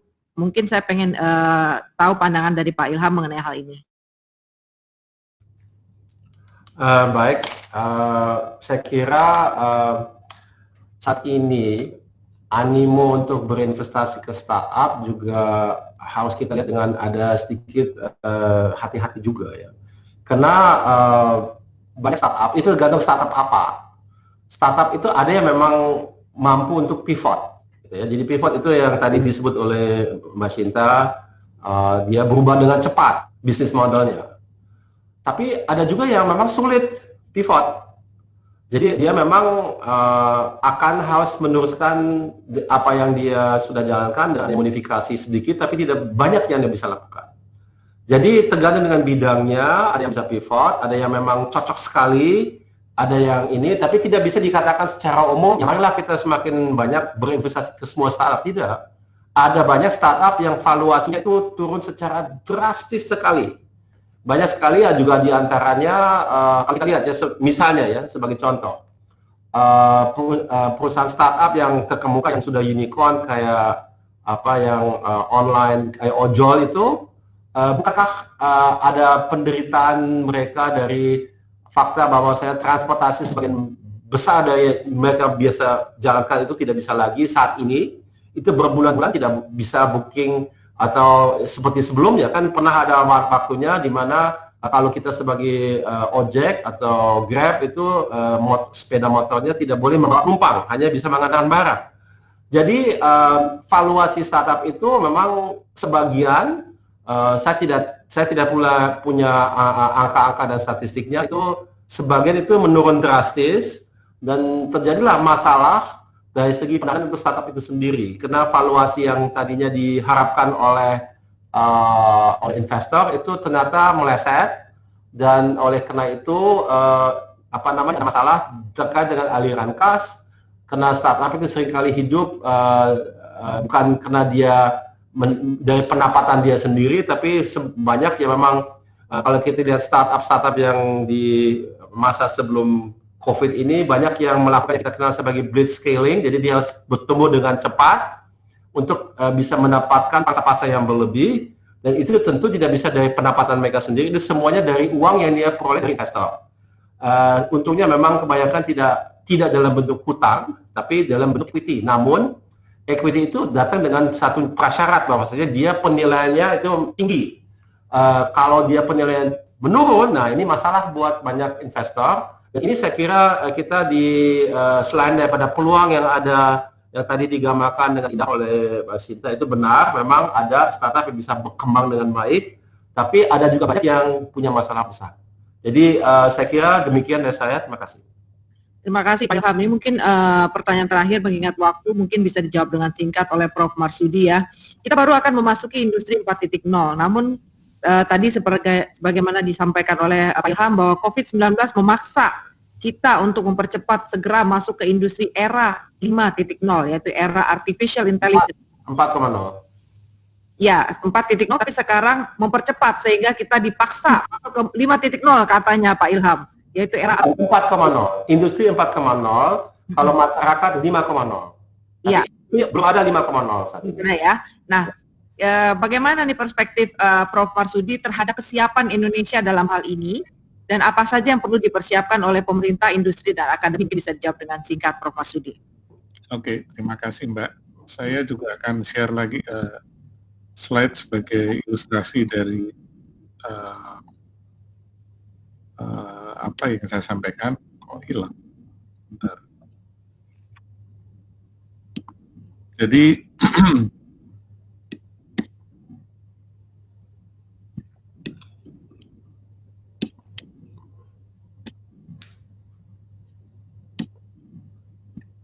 saya share seluruh screen aja deh, karena tiba-tiba hilang ini.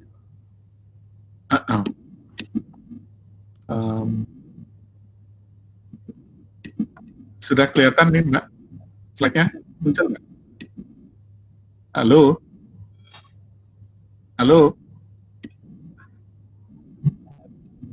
Halo?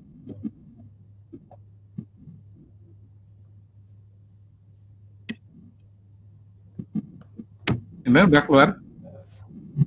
Oke.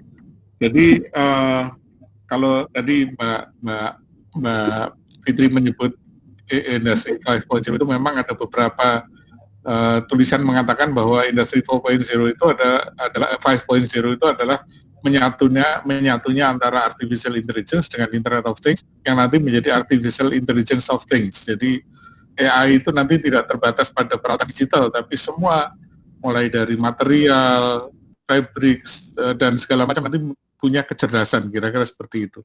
Ini selintas saja. Nah, kira-kira seperti apa dunia pendidikan atau pemerintah harus menyiapkan kita? Tadi Pak Ilham sudah menyampaikan bagaimana pendidikan kita ya. Pada masa lalu, pada masa sebelum COVID, pendidikan kita ini fokusnya kan menghasilkan highly skilled engineer. Ke depan, karena banyak sekali mesin-mesin akan membantu manusia, maka pendidikan kita harus digeser, tidak lagi menghasilkan highly skilled engineer, tapi harus menjadi highly skilled innovator. Nah, ini yang harus dilakukan di dunia pendidikan kita untuk merubah ini semua. Jadi, saya sampaikan Pak Ilham tadi sangat valid bahwa pendidikan kita harus diulang, direvolusi kalau menurut saya. Nah, seperti apa revolusinya? Menurut saya ada 4 revolusi yang harus dilakukan di dunia pendidikan kita.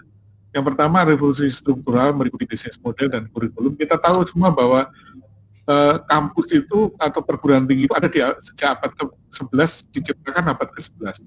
Dan polanya sampai sekarang masih sama. Ada namanya fakultas, ada dosen, ada mahasiswa, ada kampus. Itu adalah universitas abad ke-11 dulu, ketika Oxford dan Cambridge didirikan, yang kemudian berasal dari perguruan tinggi pertama di Baghdad yang namanya Nizamiyah. Itu polanya sampai sekarang sama. Toga yang kita pakai ketika wisuda itu juga kira-kira abad ke-11 dulu. Birokrasi menggunakan kalender pertanian abad ke-19. Makanya ada semester, ada libur ketika summer dan sebagainya, itu kan berkaitan dengan masa tanam dan sebagainya. Sementara pendidikan kita harus menciptakan orang-orang yang siap bekerja di abad 21. Jadi ada mismatch di sini. Konsep abad ke-11 digunakan untuk menciptakan SDM abad ke-21. Maka ada perubahan dari secara struktural. Ini ada kalau diuraikan, jadi saya nggak jelaskan. Tapi intinya adalah konsep adanya fakultas, adanya jurusan, program studi, dan sebagainya harus dirombak total. Tidak perlu ada seperti itu. Kemudian yang kedua adalah revolusi dari sisi akreditasi.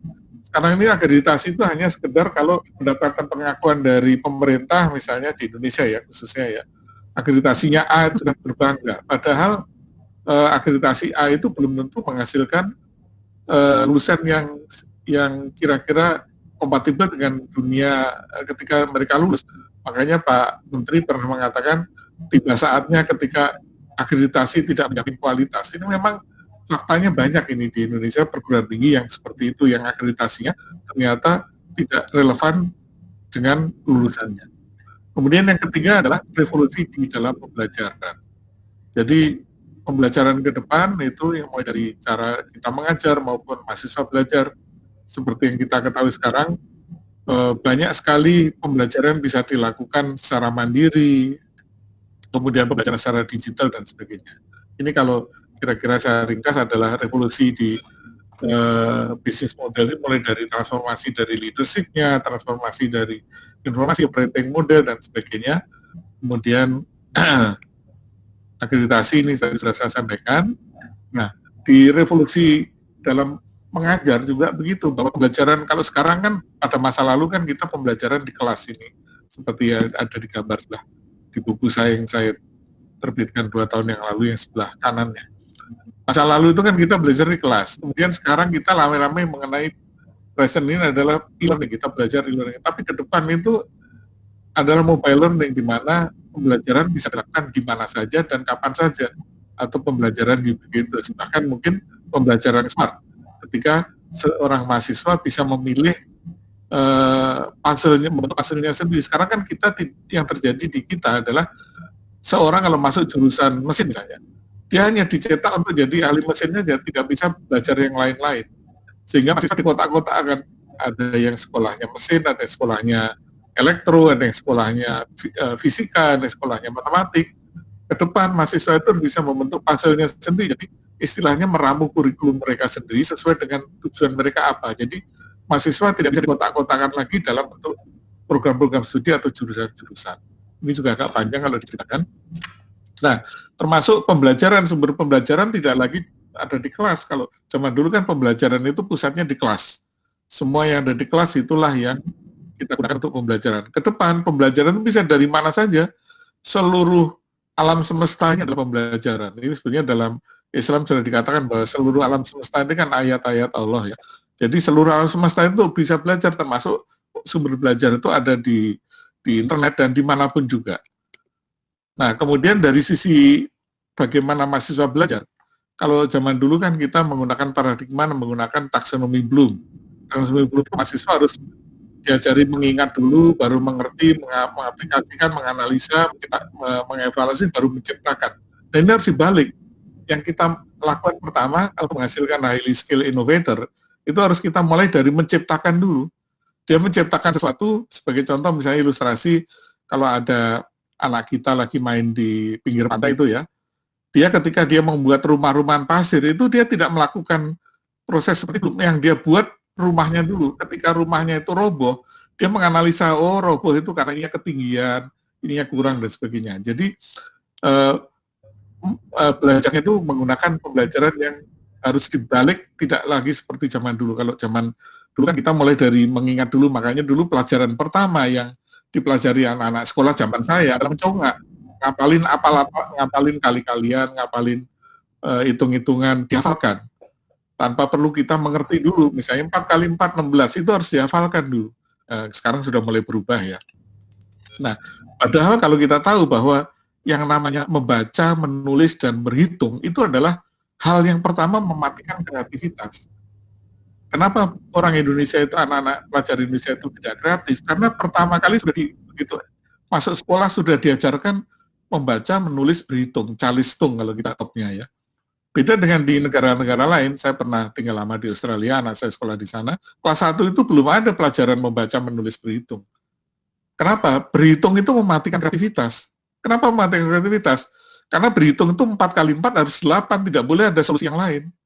Tidak boleh 4 kali 4 itu 10 kurang 2, itu tidak bisa. 4 tambah 4 adalah 8. Makanya matematika berhitung itu adalah mematikan kreativitas. Yang kedua adalah membaca dan menulis. Membaca dan menulis itu mematikan ingatan. Ketika kita sudah terbiasa membaca dan menulis, maka kemampuan mengingat kita juga menjadi hilang karena kita mengandalkan catatan. Jadi apa-apa dicatat, akhirnya otak kita berpindah pada catatan. Makanya kalau saya selalu mengatakan bahwa membaca dan menulis berhitung itu harus dibuang dari pendidikan SD kelas 1, kelas 2, kelas 3 itu tidak boleh ada pelajaran 3 ini, karena pelajaran 3 ini mematikan kreativitas dan mematikan ingatan. Jadi ini dari sisi pembelajaran. Nah, dengan kita melakukan pembelajaran yang berubah tadi, termasuk misalnya ketika di kelas kita menggunakan kelas yang terbalik atau inverted classroom, kalau sekarang kan murid-murid itu belajar di rumah, belajar di sekolah, mengerjakan tugas di rumah. Nah ini harus dibalik. murid-murid itu belajar di mana saja, termasuk di rumah. Ketika datang ke sekolah, dia hanya untuk melakukan diskusi, tes, kuis, berdiskusi dengan teman-temannya, berdiskusi dengan gurunya, tapi belajarnya itu sudah di rumah. Nah, kalau kita kan sekarang kan terbalik, kita datang ke sekolah, ke kampus, datang untuk kuliah, untuk belajar. Kalau di rumah, main-main kita. Nah, ini harus kita balik dengan pendekatan inverted classroom, dengan flip classroom, dan yang lain-lain ya, pendekatan ini. Nah, dengan demikian, maka yang saya sebut di depan tadi, pendidikan kita harus menghasilkan highly skilled innovator ini akan terbentuk. Dan inilah sebetulnya menurut saya, ya, inilah fitrah manusia. Manusia itu diciptakan Tuhan untuk menjadi khalifah. Dalam Islam itu disebut khalifah Allah. Khalifah itu artinya wakil. Wakil dari Tuhan di muka bumi. Jadi tugas manusia itu bukan menghitung. Tugas manusia itu bukan mencatat. Tugas manusia itu bukan merakit. Itu tugas mesin. Tugas manusia adalah menciptakan. Karena Tuhan itu maha pencipta, maka kemaha penciptaan itu diwakili oleh manusia. Maka manusia menurut saya dengan kita mendidik murid-murid kita menjadi highly skilled innovator ini, maka mengembalikan manusia kepada fitrahnya. Pekerjaan komputer, pekerjaan mesin dikerjakan oleh komputer atau mesin. Tapi manusia mengerjakan pekerjaan manusia. Yang terjadi sekarang adalah manusia melakukan pekerjaan mesin. Manusia merakit, manusia menghitung, itu kan bukan pekerjaan manusia, itu pekerjaan mesin. Nah, ini kira-kira Mbak, menurut pandangan saya, sehingga kalau ditanyakan apa yang harus dilakukan oleh pemerintah, pendidikan kita harus dirombak total. Harus menghasilkan, kita harus shifting dari menghasilkan highly skilled engineer menjadi highly skilled innovator. Itu Mbak, terima kasih. Ilham, baik, banyak sekali pertanyaan sebenarnya yang belum juga kita bahas, tapi waktu juga membatasi. Saya ingin menutup ini dengan satu pertanyaan Pak, bagi semua panelis ya, mungkin Bu Sinta, Pak Ilham, dan Prof. Marsudi. In one word, what do you think life after COVID? Mbak Sinta? Apa di in one word, Mbak? Iya, in one word. Innovation, I guess. Innovation. Pak Ilham? More focused. Focus. Pak Prof? Totally different with past life. Totally different, that's not one word, Pak. Oke, baik. Terima kasih Prof. Marsudi, Pak Ilham, dan Mbak Sinta.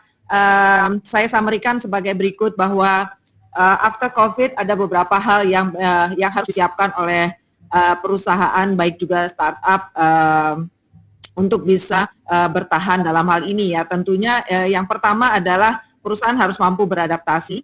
Kemudian juga yang kedua adalah perusahaan diharapkan mampu untuk meningkatkan survivability-nya, di mana tadi Pak Ilham mengatakan akan ada globalisasi berhadapan dengan lokalisasi. Kemudian juga perusahaan diharapkan mampu juga melakukan kolaborasi. Selain itu juga yang keempat adalah perusahaan diharapkan mampu juga untuk melakukan inovasi. Dari sisi startup tadi dari Bu Sinta bahwa startup harus mampu untuk melakukan pivot secara cepat, di mana juga dari sisi investor diharapkan juga harus berhati-hati karena akan banyak startup-startup yang valuasinya akan turun sejak terjadinya COVID ini, dan startup diharapkan harus segera bisa melakukan blitzscaling dengan ketemu dengan investor sebanyak-banyaknya.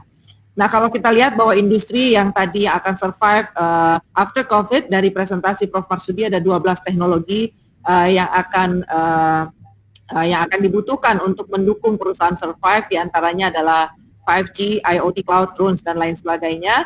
Namun dari sisi industri tidak banyak, boleh dikatakan tidak ada industri yang fully prepared, tapi memang dari sisi industri IT akan lebih siap namun menghadapi banyak tantangan. Dan terakhir yang ingin saya tutup adalah tadi dari Prof. Marsudi bahwa tugas manusia bukan mencatat, merakit, menghitung, tapi mencipta.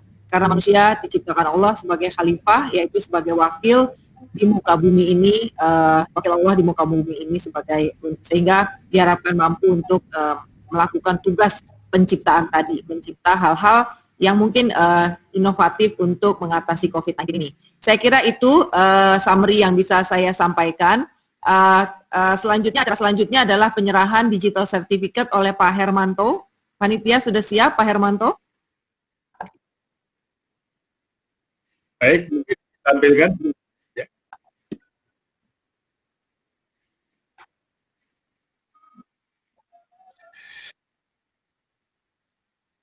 Baik, sekali lagi atas nama IKAMA, Ikatan Alumni Mahasiswa Australia, kami mengaturkan terima kasih kepada Bapak Ibu sekalian tadi, dan berupa sertifikat ini IKAMA sekali lagi menyampaikan ucapan terima kasih dan apresiasi kepada Pak Marsudi. Ya. Mohon diterima Pak Marsudi. Terima kasih. Terima kasih Bapak. Terima kasih Pak Hermanto. Luar biasa ini yang sudah disampaikan ini tadi.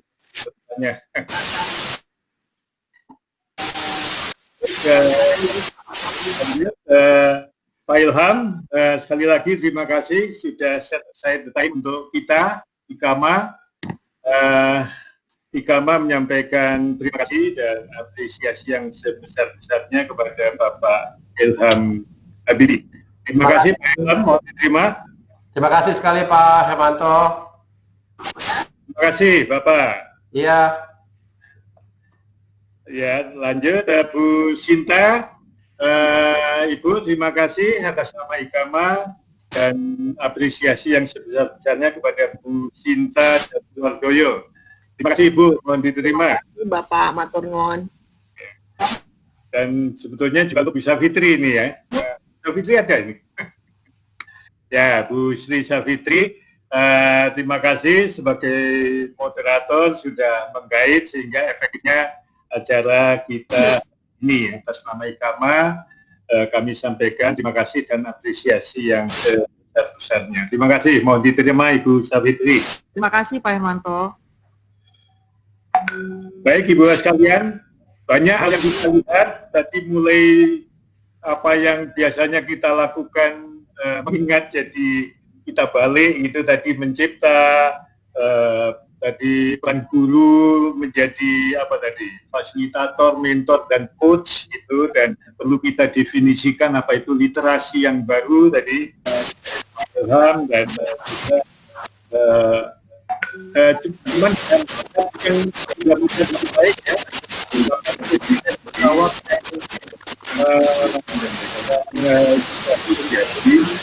kepada Pak. Kemudian 60% jalan tol Pak, nanti di Indonesia ini 60 jalan tol kreditnya hilang.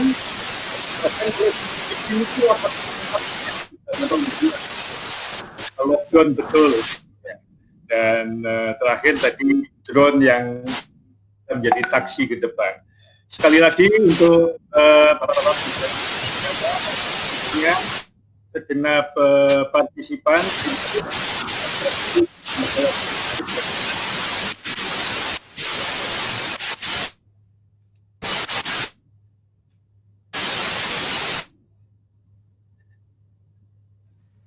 Baik, terima kasih. Terima kasih. Tidak kedengaran sama sekali. Terima kasih Pak Hermanto.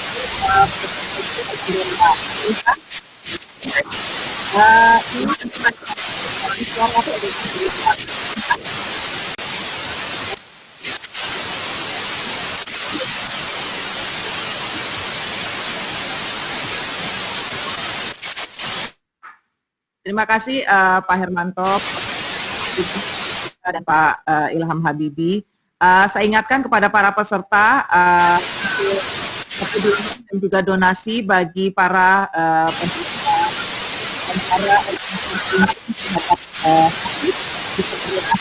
yang ada di sini dan juga ada di sini. Baik, kita tutup acara ini dengan mengucapkan alhamdulillahirabbil alamin. Assalamualaikum warahmatullahi wabarakatuh. Waalaikumsalam. Mohon izin kepada para pembicara untuk stay dulu untuk kita foto bersama. Mana nih caranya? Ayo. Admin.